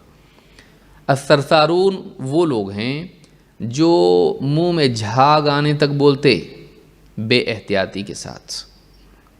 معلوم فلاں کا کیا مسئلہ ہے، معلوم فلاں کے گھر میں کیا ہو رہا ہے، ارے وہاں کا ایسا، یہاں کا ایسا۔ تو بعض لوگوں کے پاس ریٹائرڈ ہونے کے بعد وقت بہت ہوتا ہے، خواتین کے پاس بچوں کی سب کی شادی جدھر کا ادھر ہو گیا، اب ریٹائرڈ ہو گئی ہے، اب اس کے بعد کیا ہے؟ سارے جہاں کا درد ہمارے ہی سر میں ہے، پوری بستی کی نیوز سارے گھروں تک پہنچانا۔ بہت ساری خواتین میں یہ کمی ہوتی ہے کہ بے احتیاطی کے ساتھ میں خوب بات کرنا، کثرت سے بات کرنا، لوگوں کی عزتوں کے تعلق سے، دین کے معاملے میں بھی ہو سکتا ہے۔ الثرثار بولنے لگے تو بولنے ہی جائیں گے، اپنے دل سے کچھ بھی حدیثیں بول دی، اپنے دل سے کچھ بھی تفسیر بتا دی حدیثوں کی، فتوے داغ دیے حلال حرام کے، یا کسی کی عزت کے بارے میں بول دیا، کچھ بھی بول دیا بے احتیاطی کے ساتھ، کثرت کلام۔ الثرثار اس کو بولتے ہیں منہ میں جھاگ آنے تک بولے، وہ اتنا بولے اور اس میں احتیاط نہ ہو۔ اگر صحیح بات انسان زیادہ بولے غلط نہیں ہے، علماء مدارس میں پڑھاتے، گھنٹوں پڑھاتے ہیں۔ اللہ کے نبی صلی اللہ علیہ وسلم نے لمبی تقریر کی، صبح سے لے کے شام تک کی، وہ ایک الگ چیز ہے۔ کثرت کلام اگر نفع بخش ہو، وہ کلام اگر نفع بخش ہو تو اس میں کوئی حرج نہیں ہے، اگر ضرورت اس کی ہو تو۔ لیکن یہ کہ بے وجہ اور بلا فائدہ، بلکہ بے احتیاطی کے ساتھ نقصان پہنچانے والا کلام اگر زبان سے نکلتا ہے اور وہ کثرت سے نکلتا ہے، یہ آدمی ہلاکت میں ہے۔ 2 المتشدقون، متشدق وہ ہے جو لوگوں کی عزتیں خراب کرنے والی اور دل توڑنے والی بات کرے، کسی کا دل دکھانے والی بات کرنا، اس کو بے عزت کرنا، اس کا انسلٹ کرنا، اس کا دل توڑ دینا، اس کو ذلیل کرنا، اس طرح کی بات کرنے والے کو متشدق کہتے ہیں۔ اور تیسرا کون؟ المتفیقون۔ صحابی نے خود پوچھا یہ کون لوگ ہیں؟ آپ نے فرمایا المتکبرون، گھمنڈی لوگ جو اپنے کو بڑا اور دوسروں کو حقیر سمجھتے ہیں، اور صحیح بات سامنے آئے تو بھی مانتے نہیں، اپنے کو اعلیٰ اور دوسروں کو حقیر سمجھتے ہیں، جس کو بھی دیکھیں گے اس کے عیب کو دیکھ کے اس کو ریجیکٹ کر دیں گے، خلاص کچھ کام کا نہیں ہے، میں تو میں ہوں۔ اور اپنی بڑائی، دوسروں کی حقارت، اور جب کسی کے ساتھ یعنی کبھی کسی کی طرف سے حق آئے تو اس کو قبول نہ کرے، صحیح بات بھی کتنی بھی ہو، نہیں میں بولا ہوتا تو صحیح ہوتا ہی ہے، تو بولا نا، صحیح کیسے ہو سکتا؟ میں نمبر 2 پہ کیسے آ سکتا ہوں؟ میں اگر بولوں تو ہی صحیح ہوگا، اور اگر وہی بات تو لے کر آیا ہے تو وہ صحیح نہیں ہو سکتی ہے۔ بہت سے لوگوں کا یہ مزاج ہوتا ہے، یہ بڑائی کی وجہ سے ہوتا ہے۔ ایسے جو لوگ ہیں، یہ حدیث بتا رہی ہے کہ ایسے لوگ قیامت کے دن اللہ کے نبی صلی اللہ علیہ وسلم کی محبت سے محروم ہوں گے اور آپ سے دور ہوں گے۔ تو یہ پہلی حدیث ہم نے دیکھی، حدیث نمبر 46، جس میں پڑوسیوں کو تکلیف دینا اور زبان سے کسی کو اذیت پہنچانا، ان دونوں کی برائی ہم نے دیکھی۔ چلیے آگے بڑھتے ہیں۔ حدیث نمبر 47، پڑوسن کے ہدیے کی قدر کرنا، یہ بھی ایک خوبی انسان میں ہے، اور پڑوسیوں میں بعض وقت یہ بیماری ہوتی ہے۔ ہمارے گھر میں سب ہے، ہم کو ضرورت نہیں کسی غریب کو دو۔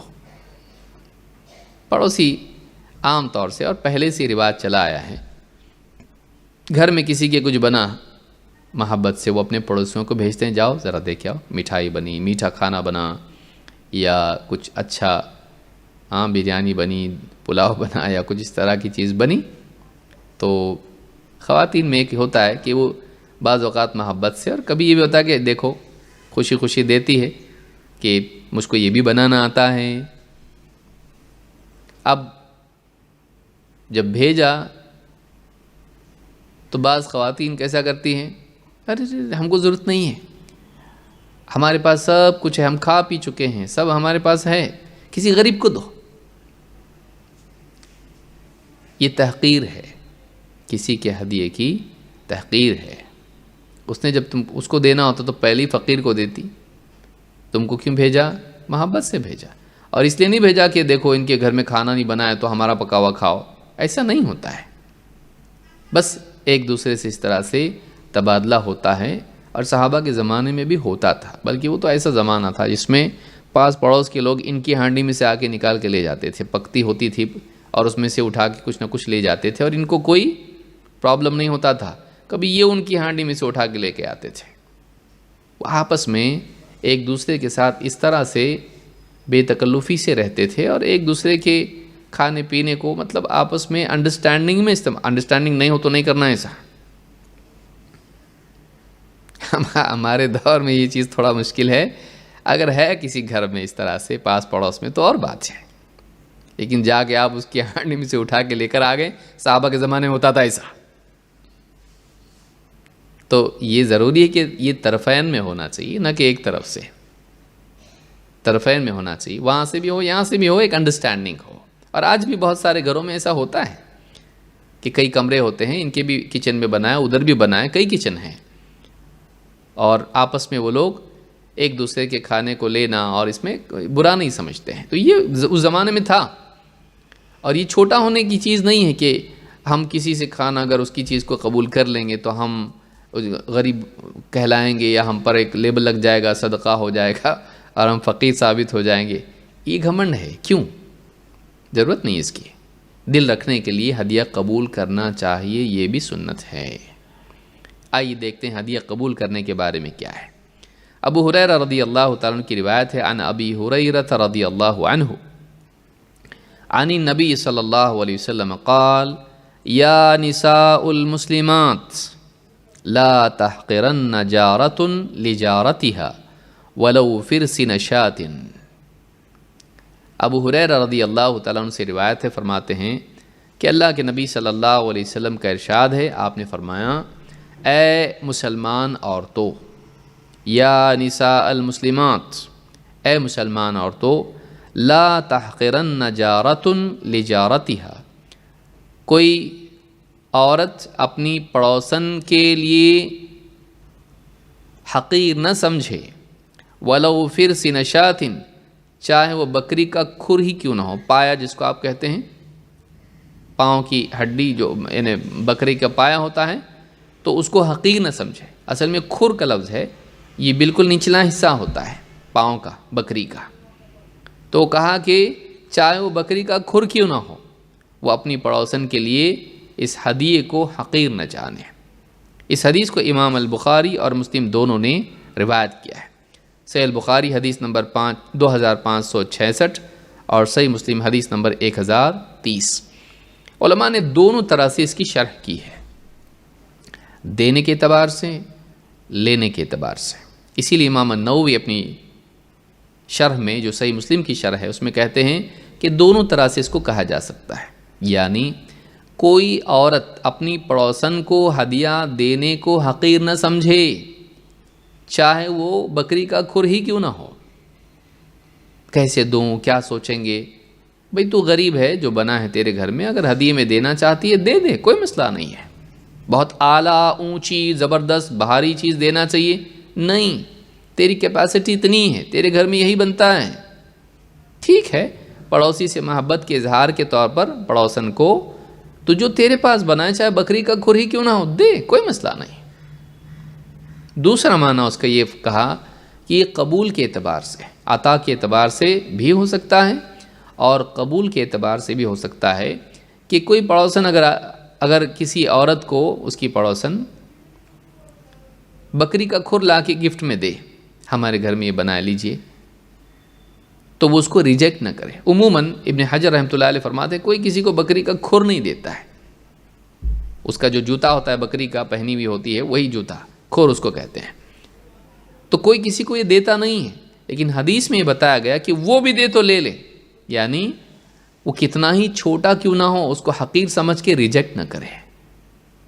تم کیا سمجھتے ہو ہمارے گھر میں کھانے کو نہیں ایک روٹی بھیج دی ہمارے گھر میں، اس کا انسلٹ نہ کرے، جو اس نے بھیجا ہے اس کو ایکسیپٹ کر لے، اس کا دل دیکھے، اس کی چیز نہیں، اس نے محبت سے جو بھیجا ہے اس کی محبت کی اپنائیت کی قدر کر، اس کی چیز کی قیمت کی کو مت دیکھ، وہ چیز کتنی بڑی مت دیکھ، لیکن اس نے کتنے کیسے جذبات سے تجھ کو دیا ہے، محبت سے دیا ہے، اس کو دیکھ۔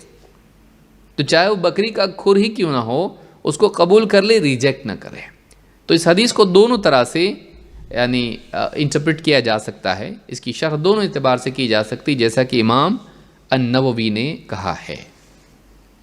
اگر پڑوسی، یہاں ہم ہدیہ دینے اور لینے دونوں کے اعتبار سے دیکھیں گے، پڑوسی اگر کافر بھی ہو تب بھی اس کو ہدیہ بھیجا جا سکتا ہے جو ہمارے گھر میں پکا ہے، بشرطے کہ وہ کھاتا ہو، یعنی وہ گوشت نہیں کھاتا اور آپ اس کے گھر میں بڑے جانور کا ذبح وغیرہ کر کے آپ اس کے گھر میں بھیج دیے، جھگڑا ہو جائے گا، وہ نان ویج کو چھوتے تک نہیں ہے، اگر ایسا کوئی ہو مصیبت ہوگی، اس لیے ہدیہ دینے میں بھی عقل ہونا چاہیے انسان کو، تو محبت پیدا کرنے کی بجائے عداوت کا ذریعہ نہ بن جائے۔ مجاہد کہتے ہیں ان عبد اللہ ابن عمر رضی اللہ عنہما ذبحت له شاة فی اہلہ، عبداللہ ابن عمر رضی اللہ تعالیٰ عنہما کے گھر میں ایک بکری ذبح کی گئی، فلما جاء قال اہدیتم لجارنا الیہودی، جب وہ گھر آئے تو انہوں نے گھر والوں سے پوچھا وہ جو ہمارا یہودی پڑوسی ہے اس کو تم دیے کہ نہیں، جو پکا گھر میں اس کو بھیجا نہیں تم نے، اہدیتم لجارنا الیہودی، کیا تم نے ہمارے یہودی پڑوسی کو کھانا بھیجا کہ نہیں؟ سمعت رسول اللہ صلی اللہ علیہ وسلم یقول، اس لیے کہ میں نے اللہ کے رسول صلی اللہ علیہ وسلم کو یہ فرماتے سنا ہے، ما زال جبریل یوصینی بالجار حتی ظننت انہ سیورثہ، جبریل مجھے پڑوسی کے بارے میں وصیت کرتے رہے یہاں تک کہ مجھے محسوس ہونے لگا، ایسا لگنے لگا کہ شاید پڑوسی کو میری جائیداد میں حصے داری بنا دیں گے، اتنا حق اس کا میرے اوپر ہے کہ گویا کہ میری جائیداد میں اس کو حصے دار بنا دیں گے یہ جبریل۔ معلوم ہوا کہ پڑوسی کا ہم پر بہت حق ہوتا ہے، اس کے ساتھ بھلائی کا سلوک کرنا، اپنے مال و متاع میں سے اس کی ضرورت کے وقت اس کے کام آنا، یہ ہمارا کام ہے۔ تو کہا کہ جب ان کے گھر میں کچھ بنتا، کھانا بنتا، تو گھر پہ آئے اور کہا کہ یہودی ہیں، وہ یہودی شروع دن سے مسلمانوں کے دشمن تھے، لیکن اگر آپ کا پڑوسی یہودی بھی ہے تب بھی آپ کو اس کے ساتھ اچھا سلوک کرنا ہے، اسلام کی تعلیم ہے۔ تو کہا کہ گھر میں جو بنا ہے اس میں سے اس کو بھیجے کہ نہیں، یعنی ان کو بھی ہم ہدیہ دے سکتے ہیں جو مسلمان نہیں ہیں۔ اسلام پڑوسی کے بارے میں اتنی اعلیٰ تعلیم ہم کو دیتا ہے۔ اس حدیث کو امام احمد اور ابو داؤد اور ترمذی نے روایت کیا ہے، اور امام البخاری نے اسے اپنی کتاب الادب المفرد میں بھی روایت کیا ہے۔ سنن ترمذی حدیث نمبر 1943، حدیث صحیح ہے۔ ہدیہ کا ایفیکٹ کیا ہے؟ آپس کی محبت۔ اللہ کے نبی صلی اللہ علیہ وسلم فرماتے ہیں تہادوا تحابوا، آپس میں ایک دوسرے کو ہدیہ دو، تمہاری آپس کی محبت بڑھے گی یا محبت پیدا ہوگی۔ امام ابو یعلا نے اس کو روایت کیا ہے، صحیح الجامع صغیر حدیث نمبر 3004، حدیث حسن درجے کی ہے۔ دو لفظ ہیں، ایک حدیث آسانی سے آپ یاد کر سکتے ہیں، تہادوا تحابوا، آپس میں ہدیہ دو، لو، کیونکہ یہاں تہادوا جو ہے یہ دونوں طرف کے عمل کو کہا جاتا ہے۔ یہ نہیں کہ آپ کا پڑوسی آپ کو ہدیہ دیتے جا رہا اور آپ کبھی اس کو دیتے ہی نہیں، کچھ ون سائیڈڈ نہیں، تہادوا، کبھی اس نے آپ کو دیا اور کبھی آپ نے اس کو دیا۔ تہادو تحابو، آپس میں تمہارے درمیان محبت پیدا ہوگی۔ تو ہدیوں کا تبادلہ آپس میں محبت پیدا کرتا ہے۔ تو یہ ابو یعلا کی روایت ہے۔ اس سے معلوم پڑتا ہے کہ تعلقات کو بہتر بنانے کے لیے ہدیہ ایک بہت ہی اچھا طریقہ ہے۔ چیز بڑی ہو ضروری نہیں، لیکن آپس کی محبت کا اظہار یہ ایک اچھی چیز ہے۔ عائشہ رضی اللہ تعالیٰ عنہ فرماتی ہیں کان رسول اللہ صلی اللہ علیہ وسلم یقبل الہدیہ ویثیب علیہا۔ امام البخاری نے اس کو روایت کیا ہے کتاب الہبہ میں، اور حدیث نمبر 2585۔ کہا کہ اللہ کے رسول صلی اللہ علیہ وسلم ہدیہ قبول کرتے تھے، ویثیب علیہا، اور خود بھی اس کے بدلے میں کچھ دیتے تھے، فوراً یا بعد میں، جیسا بھی ممکن ہو۔ آدمی کو یہ بھی ایک ادب ہے کہ انسان صرف لینے والا نہ بنے، دینے والا بھی ہو۔ تو کہا کہ اللہ کے رسول صلی اللہ علیہ وسلم ہدیہ قبول کرتے تھے اور اس پر بدلہ بھی دیتے تھے۔ ہاں، یہ نہیں ہونا چاہیے کہ آپ کو کوئی ہدیہ لا کے دیا اور اب کتنے میں ہی ہے، آپ اس کی قیمت پوچھ رہے ہیں، کتنے میں ہے؟ اچھا 500 روپے میں، کیا یہ لو میری طرف سے تم کو 500 روپے ہدیہ۔ تو کسی کی قیمت دینا ہدیے کی یہ غلط ہے، اس کا دل دکھے گا۔ میں تم کو بیچ تھوڑی رہا ہوں بھائی۔ لیکن یہ کہ کوئی آدمی دیکھے کوئی ہدیہ آپ کو کسی نے دیا، فوری طور پر یا بعد میں آپ ٹھیک ہے میں بھی ایک میری چیز ہے آپ کو دیتا ہوں، لیجیے یہ لیجیے آپ کو، تو اس کی مناسبت سے کوئی چیز جو آپ کے لیے میسر ہو، آپ نے اس کے لیے ہدیہ دیا، چاہے فوراً یا بعد میں۔ اگر فوراً دینے سے اس کو تکلیف ہوتی ہو، برابری کا معاملہ اس کو محسوس ہوتا ہو، تو بعد میں دیجیے۔ اور اگر ایسا ہے، بعض اوقات یہ بھی ہوتا ہے کہ ایک انسان واقعی خود حاجت مند ہوتا ہے اور وہ سخی انسان کو کوئی ہدیہ دیتا ہے اس امید میں کہ وہاں سے بھی کچھ آئے گا، تو پھر اگر ایسا معاملہ ہے تو آپ کو چاہیے کہ فوری طور پر آپ دیں۔ بعض علماء نے یہ بھی بات لکھی ہے کہ بعض اوقات اللہ کے نبی صلی اللہ علیہ وسلم کے پاس لوگ آتے تھے اور آپ کو کچھ ہدیے میں پیش کرتے تھے، اور انہیں امید ہوتی تھی کہ آپ کی طرف سے بھی کچھ آئے گا۔ تو بعض اوقات ایک غریب آدمی کچھ چھوٹا موٹا ہدیہ آپ کو دے دیا، آپ کو لگتا ہے کہ یہ حاجت مند ہے، تو آپ بھی اپنی طرف سے کچھ ہدیہ اس کو دے دیں جو اس کی مناسبت سے ہو۔ تو یہ بھی چیز سمجھ میں آتی ہے۔ بس مقصود اس میں یہ ہے کہ آپ کا کسی کو دینا جوابی طور پر ہدیے کے بدلے میں اس کی قیمت نہ بنے اور اس کا دل توڑنے کا ذریعہ نہ بنے، یہ بھی یاد رکھنا ضروری ہے۔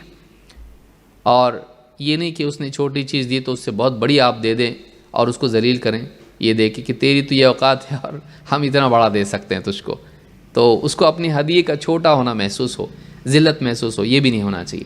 اصل مقصود یہ ہے کہ آپ لوگوں کا دل رکھیں، آپ لوگوں کے جذبات کی قدر کریں، تو چاہے پھر وہ بکری کے کھر کے برابر بھی کوئی چیز آپ کو کیوں نہ دے، آپ اس کو قبول کریں، اس کی تحقیر نہ کریں۔ کوئی لا کے دے دیا آپ کو کوئی چیز، ہے میرے پاس کوئی ضرورت نہیں، مجھ کو نہیں کرنا ایسا۔ کوئی آپ کو پین لا کے دے دیا، ارے پین ہمارے پاس ڈھیر سے پڑے ہیں، تم کسی غریب کو دے دو یا تم بچوں کو دے دو اپنے، تم استعمال کرو۔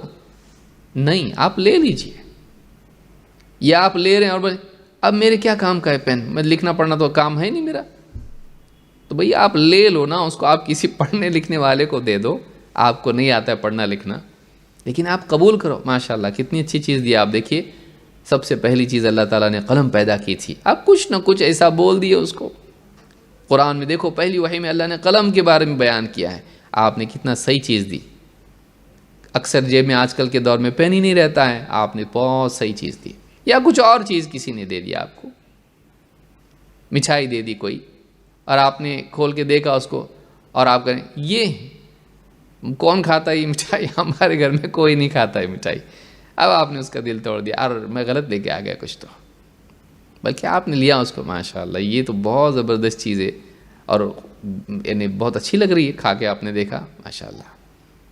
تو اس طرح سے آپ دل رکھیں کسی کے ہدیے کا، اوور ایکٹ بھی نہیں کریں، لیکن یہ واقعی ہے، ہاں جھوم رہے ایک دم ماشاءاللہ ماشاءاللہ، گول گول گھوم رہے ہیں اس کو کھا کے آپ، تو یہ بھی نہیں، زیادہ بھی نہیں کرنا کہ اس کو وہ پریشان ہو جائے کہ میں کچھ غلط تو چیز نہیں دے دیا، اس میں کوئی دوائی تو نہیں ملی ہوئی ہے، کچھ چکر تو نہیں آ رہا ہے ان لوگوں کو۔ تو بعض اوقات ہم بہت زیادہ بھی کر دیتے ہیں. جینوئن ہونا چاہیے واقعی. اور انسان کو بعض اوقات محسوس ہوتا ہے کہ یہ میرا دل رکھنے کے لیے کر رہے ہیں، لیکن پھر بھی اس کو اچھا لگتا. جیسے تعریف آپ کو اچھی لگتی چاہے جھوٹی کیوں نہ ہو. ہاں، کوئی آدمی معلوم پڑتا ہے کہ یہ جھوٹی تعریف کر رہا ہے میرے، لیکن پھر بھی اچھا لگتا ہے. اتنا پسند ہے انسان کو تعریف. اس کو یہ بھی معلوم ہوتا ہے کہ اس کا کچھ کام نکالنے کے لیے تعریف کر رہا ہے، لیکن پھر بھی اچھا لگتا ہو. تو یہ انسان ہے، اس کو پسند ہے کچھ چیزیں، چاہے ان کا غلط ہونا معلوم ہو. تو آپ کسی انسان کی قدر کرتے ہوئے 2 جملے بول دیں کہ ماشاءاللہ آپ نے اتنا میرے بارے میں سوچا، بہت بہت شکریہ، اللہ جزائے خیر دے آپ کو، آپ نے یہ چیز مجھ کو ہدیے میں دی. ٹھیک ہے، بول دیا. اس کا دل رکھنا، چاہے چھوٹی چیز کیوں نہ ہو، چاہے چھوٹی چیز کیوں نہ ہو. مسلمان ایسا ہوتا ہے کہ لوگوں کا دل رکھتا ہے. تو یہ بھی یاد رکھیں. اللہ کے رسول صلی اللہ علیہ وسلم فرماتے ہیں اجیب الداعی ولا ترد الہدیہ ولا تضرب المسلمین. دعوت دینے والے کی دعوت قبول کرو یا مدد کے لیے پکارنے والے کی پکار پر جاؤ. دونوں معنی ہو سکتے ہیں، لیکن یہاں جس تناظر میں یہ ہے، یہ کھانے کی دعوت کے بارے میں زیادہ محسوس ہوتا ہے، لیکن عام ہے تو اس میں نفی بھی اس کی نہیں ہو سکتی ہے. عجیب الداعی، کوئی دعوت دے تو اس کی دعوت قبول کرو. ولا ترد الہدیہ، اور کسی کا ہدیہ رد مت کرو. ولا تضرب المسلمین، اور مسلمانوں کے ساتھ مار پیٹ کا معاملہ مت کرو. اس حدیث سے معلوم ہوتا ہے کہ ہدیہ قبول کرنا چاہیے، رد نہیں کرنا چاہیے، چاہے وہ چھوٹا کیوں نہ ہو. امام احمد طبرانی اور بہقی نے اس کو روایت کیا شعب الایمان میں، اور امام البخاری نے الادب المفرد میں. حدیث صحیح ہے، صحیح الجامع صغیر حدیث نمبر 158. عطا ابن یسار کہتے ہیں ان رسول اللہ صلی اللہ علیہ وسلم ارسل الى عمر بن الخطاب بعطاء. اللہ کے رسول صلی اللہ علیہ وسلم نے حضرت عمر بن خطاب کو ایک گفٹ بھیجی، کچھ عطا بھیجی. فرده عمر، حضرت عمر نے واپس لوٹا دیا اس کو. فقال له رسول اللہ صلی اللہ علیہ وسلم لما رددته.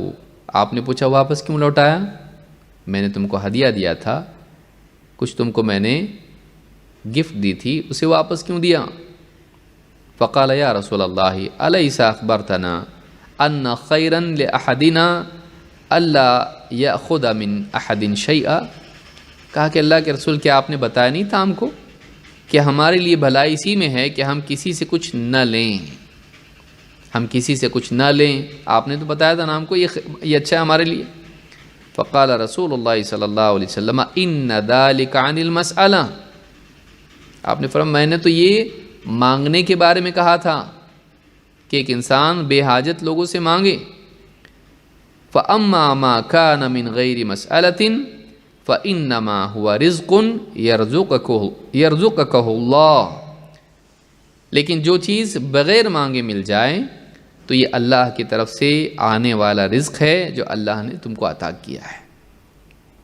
یعنی ایک انسان اگر بلا ضرورت لوگوں سے مانگتا ہے یہ غلط ہے، لیکن اگر بے مانگے اگر اس کو کوئی کچھ عطا کر دیتا ہے تو یہ اللہ کی طرف سے رزق ہے، اسے قبول کر لینا چاہیے. یہ تعلیم اللہ کے نبی صلی اللہ علیہ وسلم کی ہے. تو کوئی ہدیہ آپ کو دیتا ہے، آپ یہ نہ کہیں کہ میرے پاس تو یہ چیز ہے. کسی نے آپ کو مان لیجئے کوئی عطر دے دیا، کوئی چیز دے دی، کوئی چھوٹی موٹی قلم دے دیا، تو آپ یہ نہ کہیں اس کی مجھ کو ضرورت نہیں ہے. آپ دل نہ توڑیں اس کے ہدیے کو قبول کر لیں. ہدیے کو قبول کرنا ہدیہ دینے والے کا اکرام ہے. ہاں الا یہ کہ ہدیہ دینے والا رشوت دے رہا ہو. آپ کہیں جاب پہ ہیں، ہمارے بچے کو ذرا پاس کر دیجئے نا، اور آپ کو ہدیہ دے رہا ہے، اور بچہ 0 پہ 0 لیتا چلا جا رہا ہے اس کی لگاتار، تو آپ کو پاس کرنے کے لیے ہدیہ دے رہا ہے. آپ نہیں کر سکتے. نہیں، معاف کرنا، میں نہیں کرتا، اور میں آپ کے بچے پہ محنت کروں گا، اس کو پاس کرانے کے لیے محنت کروں گا. پاس کرانے والی محنت نہیں کروں گا کہ پاس میں چیکنگ میں اس کو اپنی طرف سے مارکس دے دوں. تو یہ بھی چیز یاد رکھنا چاہیے. بعض اوقات لوگ ہدیہ دیتے ہیں لیکن وہ بطور رشوت ہوتا ہے، وہ نہیں لینا چاہیے. اور یہاں یہ بھی بات ہے کہ یعنی کوئی اسے نہ سمجھے کہ مسئلہ یہاں اس سے قطعاً منع کیا گیا ہے۔ اگر کوئی انسان ضرورت مند ہے، غریب ہے، میڈیکل ایشوز ہیں کچھ، یا اس طرح کی کوئی چیز ہے، اگر وہ کسی صاحب حیثیت سے اگر کہتا ہے کہ میرے یہ مسائل ہیں اور تعاون کی ضرورت ہے، تو اس میں کوئی حرج نہیں ہے، اس میں کوئی حرج نہیں ہے۔ تو یہ بھی یاد رکھیں، کسی کو بولے نہیں دیکھو یہ منع کی ہیں درس کے اندر، تو تم نے نہیں بولنا چاہیے کہ ہماری پریشانی ہے، کوئی مدد کرنے والا ہے کیا، میڈیکل ایشوز ہمارے، اس کے لیے کوئی دوڑ دھوپ کرنے والا ہے کہ نہیں۔ یہ مسلمانوں کا کام ہے، اور ایک انسان اگر ضرورت مند ہے اور وہ استطاعت اس کی نہیں ہے تو وہ مدد کے لیے بول سکتا ہے، اس میں کوئی حرج نہیں ہے۔ ہاں یہ بھی یاد رکھیں کہ ہماری بیٹی کی شادی ہے اور دربار بینڈ ہم کو بلانا ہے، اس کے ہی پیسے بچے ہوئے، باقی سب ہو گیا ہے، اور لائٹنگ کے لیے پیسے چاہیے اور میوزک کے لیے پیسے چاہیے، تو یہ سب چیزیں فضول بکواس ہیں۔ تو فضول خرچی کے لیے لوگوں سے مانگنا یہ بھی غلط ہے، یہ بھی غلط ہے، بلکہ حرام کاموں کے لیے مانگیں یہ بھی صحیح نہیں ہے، یہ بھی چیز غلط ہے۔ یا اسی طرح سے نکاح وغیرہ کے معاملات میں مانگنا کہ اللہ کا دیا ہمارے گھر میں سب کچھ ہے، اگر آپ دیں گے تو ہم منع بھی نہیں کریں گے، لیکن زبان سے نہیں مانگیں گے، لیکن اس کو سمجھ جاؤ کہ مانگ رہے ہیں اس کو سمجھ جاؤ کہ مانگ رہے ہیں، اتنا سب بولنے کے بعد بھی نہیں سمجھا تو تم نادان ہو۔ بعض لوگ جو ہیں ہم کو، ہمارے گھر میں بس ایک کار نہیں ہے، باقی سب کچھ ہے، اور انشاءاللہ لیں گے ہم لوگ اگر آپ نے نہیں دیا تو۔ اس طرح سے مانگنا فقیروں کی طرح، دہیج کی رسم جو ہے یہ ختم کرنا چاہیے، اور لڑکے والوں کو حیا پکڑنی چاہیے، بے غیرتی سے بچنا چاہیے۔ لڑکی والوں کو یوں کہیں کہ آپ کو کچھ دینا نہیں ہے، آپ کی بچی اپنے جگر کا ٹکڑا آپ بھیج رہے ہیں، پروان چڑھا کے، پرورش کر کے، دین و دنیا سکھا کے، گھر گرستی سکھا کے، اور اپنے سے دور کر رہے ہیں، آپ کی بچی ہم کو دے رہے، آپ یہ کیا کم ہے کیا؟ تو یہی آپ کی سب سے بڑی ہمارے لیے عطا ہے، آپ کی بچی ہمارے گھر میں رہے گی، خوشحال رہے گی انشاءاللہ، اور اللہ تعالیٰ نے سب کچھ ہم کو دیا ہے، اور مہربانی کر کے نہ دیں، ہم کو ذلیل نہ کریں، کیونکہ ہمارے اصولوں میں سے اصول ہے کہ ہم نہیں لیتے۔ دہیج کی رسم کو ختم کرنا چاہتے نا آپ؟ ہاں تو خالی لڑکے والے ختم کریں گے، لڑکی والے کو بھی اس میں ہمارا تعاون کرنا پڑے گا۔ بڑی مہربانی ہوگی اگر آپ کچھ نہیں دیں تو، اگر آپ کچھ نہیں دیتے ہیں بڑی مہربانی ہوگی، مت دیجیے کچھ بھی۔ ایسا بولنا،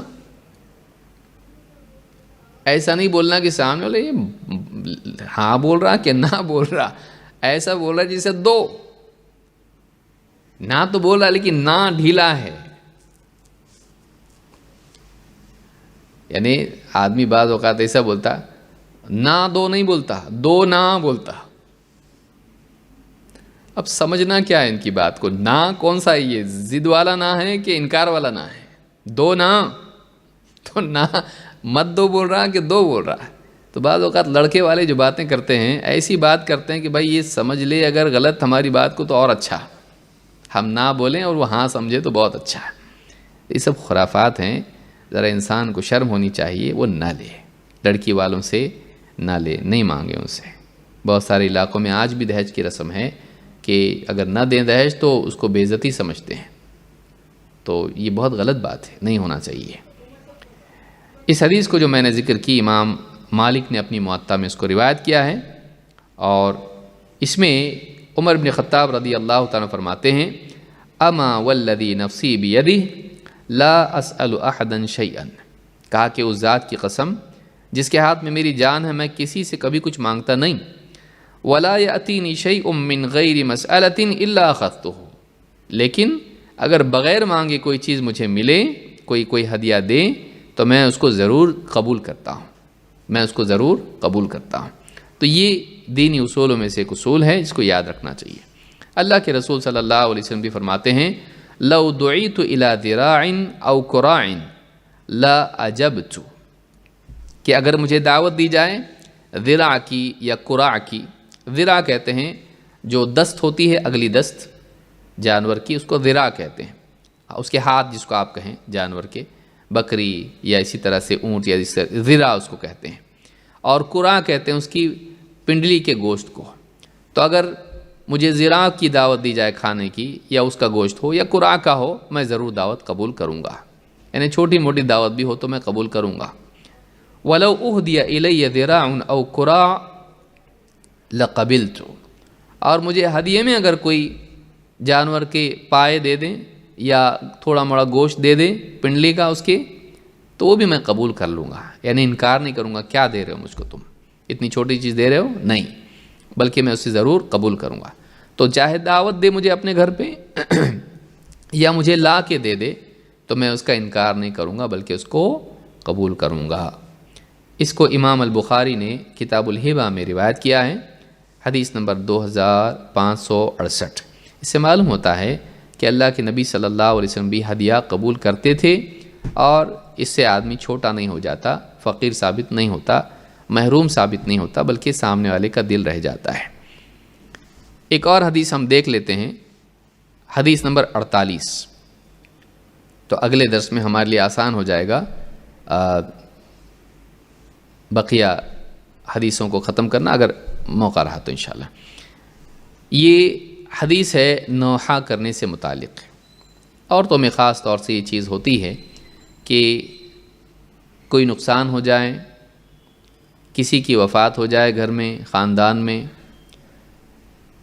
کوئی ایکسیڈنٹ ہو جائے تو ماتم شروع کر دیتی ہیں۔ ماتم کرنا اسلام میں منع ہے۔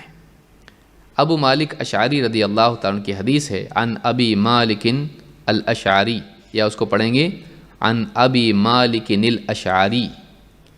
اگر تنوین کے بعد الف لام ہو تو نہیں پڑھا جاتا ہے اس کو، عن ابی مالک الاشعری، کہ ابو مالک اشعری رضی اللہ تعالیٰ سے روایت ہے، ان النبی صلی اللہ علیہ وسلم قال اربع فی امتی من امر الجاہلیت لا يتركونهن الفخر في الاحساب والطعن في الانساب والاستسقاء بالنجوم یا والاستسقاء بالنجوم والنیاحہ، وقال النائحة اذا لم تتب قبل موتها تقام يوم القيامة وعليها سربال من قطران ودرع من جرب۔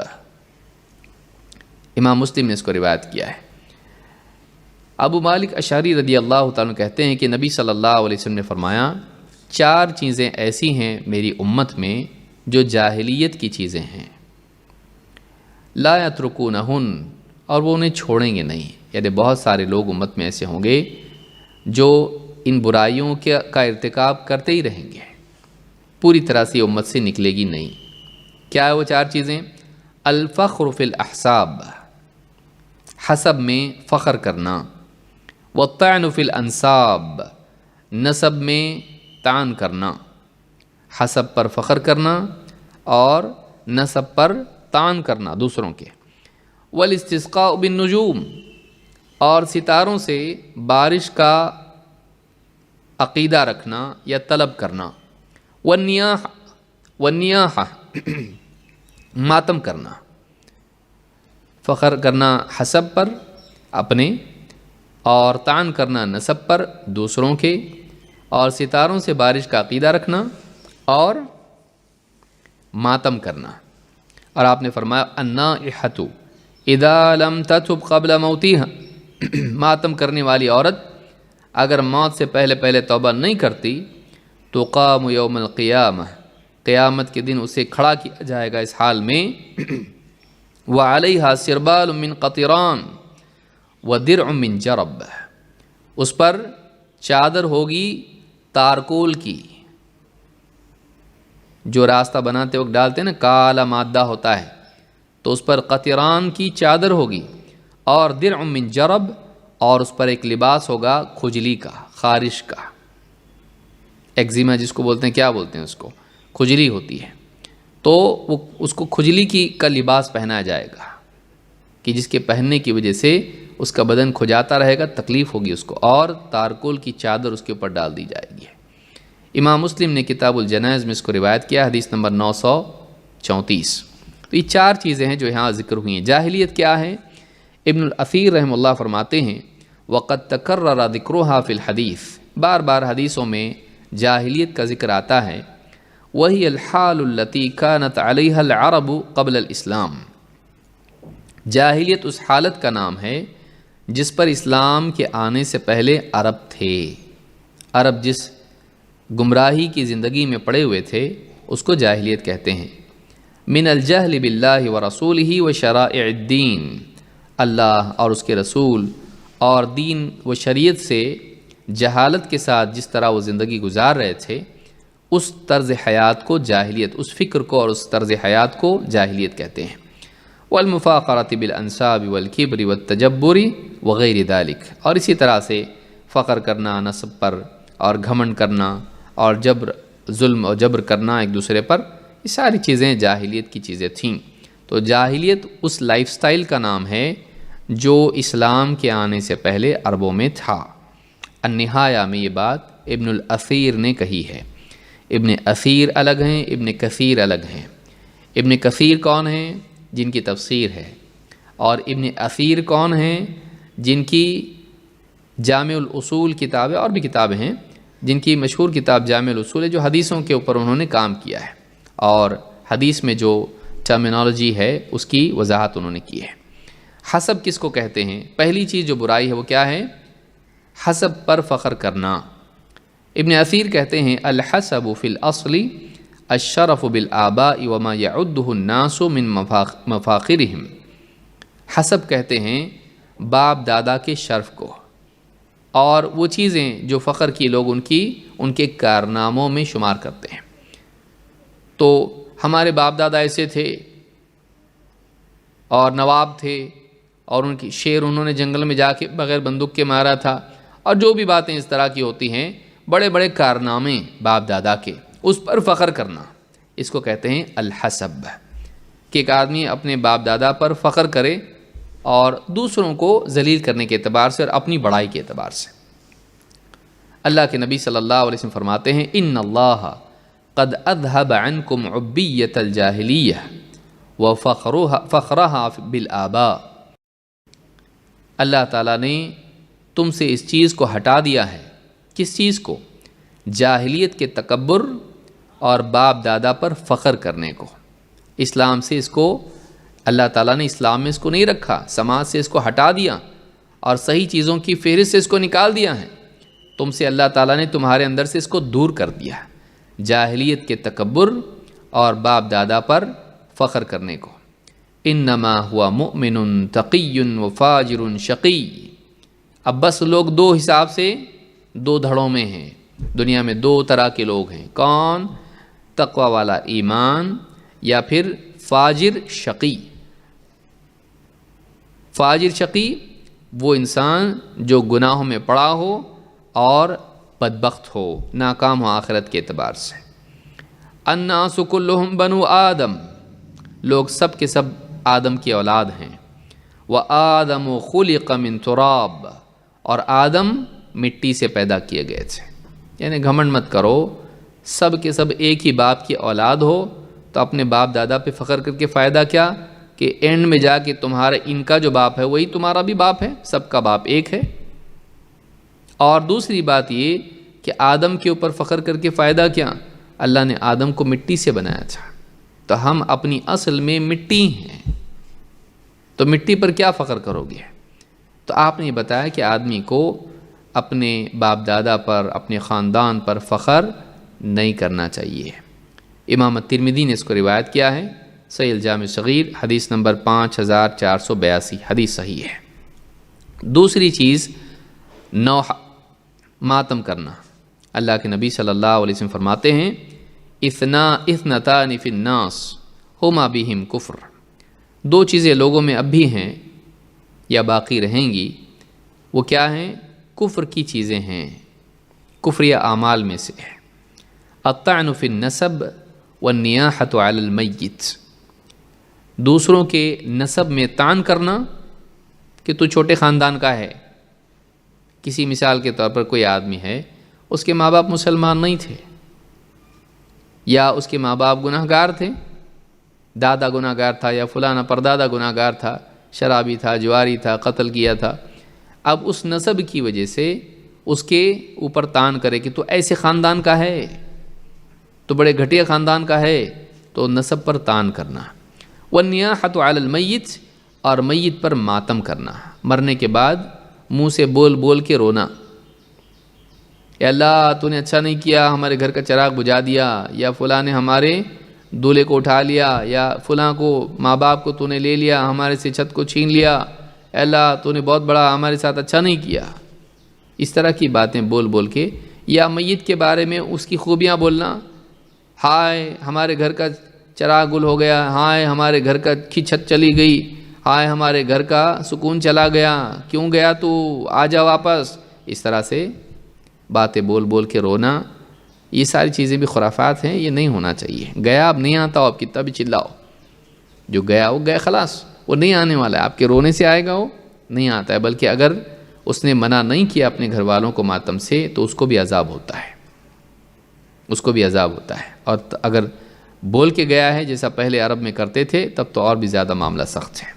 تو اس حدیث کو امام مسلم نے روایت کیا ہے کہ نسب میں تان اور میت پر ماتم، یہ بھی چیزیں کیا ہیں، یہ کفریہ چیزوں میں سے ہیں۔ اسی طرح سے ستاروں سے بارش کا عقیدہ، کہ ایک انسان نیچر کے بارے میں اتنا عقیدہ بنا لے کہ اللہ ہی کو بھول جائے، کیونکہ اللہ کے برسانے سے بارش ہوتی ہے، نہ کہ ستاروں کے اثر سے۔ عرب یہ عقیدہ رکھتے تھے کہ ستارہ فلاں یہاں ہو جائے، فلاں ستارہ یہاں ہو جائے تو بارش ہوتی ہے، تو ستاروں سے بارش ہونے کا عقیدہ رکھتے تھے کہ وہی بارش برساتے ہیں۔ ہمارا عقیدہ یہ ہے کہ بارش اللہ برساتا ہے، اگرچہ بادلوں سے بارش ہوتی ہے، ہوائیں ان کو لے جاتی ہیں، یہ سارا قرآن میں بھی ہے، لیکن حکم اللہ کا چلتا ہے۔ اللہ چاہے تو بارش ہوتی ہے، نہیں چاہے تو نہیں ہوتی، بادل آتے بھی ہیں اور نکل بھی جاتے ہیں۔ زید بن خالد الجہنی کہتے ہیں کہ صلی لنا رسول اللہ صلی اللہ علیہ وسلم صلاۃ الصبح بالحدیبیہ، اللہ کے رسول صلی اللہ علیہ وسلم نے حدیبیہ کے مقام پر صبح کی نماز ادا کی، ہمیں پڑھائی، علی اثر سماء کانت من اللیل، اور رات ہی آسمان سے بارش ہوئی تھی۔ فلما انصرف اقبل علی الناس، جب آپ نماز سے فارغ ہوئے تو آپ لوگوں کی طرف متوجہ ہو گئے، گھوم کے بیٹھ گئے۔ فقال هل تدرون ماذا قال ربکم، اور آپ نے فرمایا کیا تم جانتے ہو تمہارا رب کیا فرما رہا ہے، تمہارے رب نے کیا کہا؟ قالوا اللہ ورسولہ اعلم، کہ اللہ اور اس کا رسول ہی جانتے ہیں، زیادہ بہتر جانتے ہیں۔ قال اصبح من عبادی مؤمن بی وکافر، اللہ تعالیٰ نے فرمایا کہ آج صبح جب ہوئی تو میرے بندوں میں بعض مومن ہو گئے، مجھ پر ایمان لانے والے، اور بعض کافر ہو گئے۔ فَأَمَّا مَنْ قَالَ مُطِرْنَا بِفَضْلِ اللَّهِ وَرَحْمَتِهِ فَذَلِكَ مُؤْمِنٌ بِي وَكَافِرٌ بِالْكَوْكَبِ، تو جس نے کہا کہ اللہ کے فضل سے ہم پر بارش ہوئی، وہ مجھ پر ایمان لایا اور اس نے ستاروں کا انکار کیا، ستاروں کے رب ہونے کا اور کائنات کا نظام چلانے والے ہونے کا انکار کیا۔ وَأَمَّا مَنْ قَالَ بِنَوْءِ كَذَا وَكَذَا فَذَلِكَ كَافِرٌ بِي وَمُؤْمِنٌ بِالْكَوْكَبِ، اور جس نے کہا کہ ہم فلاں ستارے نکشتر کی وجہ سے بارش ہوئی تو یہ میرے ساتھ کفر کرنے والا ہو گیا اور ستاروں کا مومن ہو گیا، ستاروں پر ایمان والا ہو گیا، ستاروں پر ایمان لانے والا ہو گیا۔ تو اس حدیث سے بات معلوم ہوتی ہے کہ کائنات میں جو کچھ ہوتا ہے ٹھیک ہے، اللہ نے جو قوانین بنائے ہیں ان قوانین کو آپ مانیں، لیکن اس بات کو بھی یاد رکھیں کہ یہ اللہ کے بنانے سے قانون بنا ہے اور اللہ تعالیٰ کے اختیار میں ہے، جب چاہے اس کو بدل دے، اور کبھی بارش ہوتی کبھی نہیں ہوتی، کبھی بادل آ کے بھی بارش ہوتی ہے اور کبھی بادل نہیں ہوتے اور اچانک بادل آتے اور بارش ہوتی ہے۔ تو اصل اللہ کا حکم ہے، نہ یہ کہ آٹومیٹک یہ سب کچھ چل رہا ہے، اللہ کے حکم سے ہوتا ہے۔ تو یہ ہمیشہ یاد رکھنا ضروری ہے، نہ یہ کہ انسان کائنات ہی کو مان لے کہ اس کا نظام اپنے آپ چل رہا ہے اور اسی کو رب بنا لے۔ تو امام البخاری نے کتاب آدان میں اور امام مسلم نے کتاب الایمان میں اس کو روایت کیا ہے۔ صحیح بخاری حدیث نمبر 846 اور صحیح مسلم حدیث نمبر 71۔ نوحہ کے بارے میں حدیث، اللہ کے نبی صلی اللہ علیہ وسلم کیا فرماتے ہیں؟ لیس منا من لطم الخدود وشق الجیوب ودعا بدعوى الجاہلیہ، وہ ہم میں سے نہیں جو اپنے منہ پیٹے، اپنا منہ اپنے گال پیٹے گالوں پر مار لیتے ہیں نا لوگ پریشانی کے وقت میں، اور خاص کر کے میت میں اپنے منہ پہ مارنا شروع کر دیتے ہیں. لیس منا من لطم الخدود، اپنے گالوں پر ہتھیلیاں پیٹے وہ ہم میں سے نہیں. وشق الجیوب، اور اپنے کپڑے پھاڑے. ودعا بدعوى الجاہلیہ، اور جاہلیت میں جیسے لوگ ماتم کرتے تھے، پکارتے تھے، ویسی باتیں اسلام میں بھی کریں، وہ ہم میں سے نہیں ہے. اس حدیث کو امام البخاری نے کتاب الجنائز میں حدیث نمبر 1294 اور مسلم کتاب الایمان حدیث نمبر 103. تو اس طرح سے اس حدیث میں 4 چیزوں سے ہم کو منع کیا گیا ہے: حسب پر فخر کرنا، دوسروں کے نسب پر طعن کرنا، اور اسی طرح سے ستاروں سے بارش کا عقیدہ رکھنا، اور ماتم کرنا، میت پر ماتم کرنا. یہ چاروں چیزیں جاہلیت کی ہیں. عموماً عورتوں میں یہ چیزیں ہوتی ہیں، مردوں میں بھی ہوتی ہیں، لیکن عموماً ماتم کی جو چیز ہے یہ عورتوں میں زیادہ ہوتی ہے. وہ صبر نہیں کر پاتی ہیں اور ماتم کرتی ہیں، بلکہ بعض اوقات ماتم ڈسپلے کے لیے بھی ہوتا ہے. ہاں، باپ مرا روئی نہیں، سب رو رہے تھے، دیکھو وہ نہیں روئی، تو یہ سوچ کے آتی ہے کہ میں ایسا روؤں گی کہ سب چپ ہو جائیں گے مجھ کو دیکھ کے. ایسا روتی ہے کہ حالانکہ زندگی میں کبھی ملاقات نہیں ہوئی، نہ دواخانے میں آئی، نہ کچھ نہ کیا، لیکن ایسا روتی جیسے پوری دنیا لٹ گئی اس کی ہے. اور وہ سارا ڈسپلے ہوتا ہے، وہ سارا دکھاوے کے لیے ہوتا ہے، حقیقی نہیں ہوتا. تو یہ غلط ہے. یہ ٹھیک ہے، میت پر رونا اپنی جگہ جائز ہے، لیکن ماتم کرنا جائز نہیں ہے. دکھ سے رونا ٹھیک ہے، لیکن لوگوں کو دکھاوے کے لیے رونا غلط ہے. اللہ تعالی ہم سب کو سمجھتا فرمائے اور جاہلیت کی تمام برائیوں سے ہم سب کی حفاظت فرمائے. اقول ھذا واستغفر اللہ لی ولکم.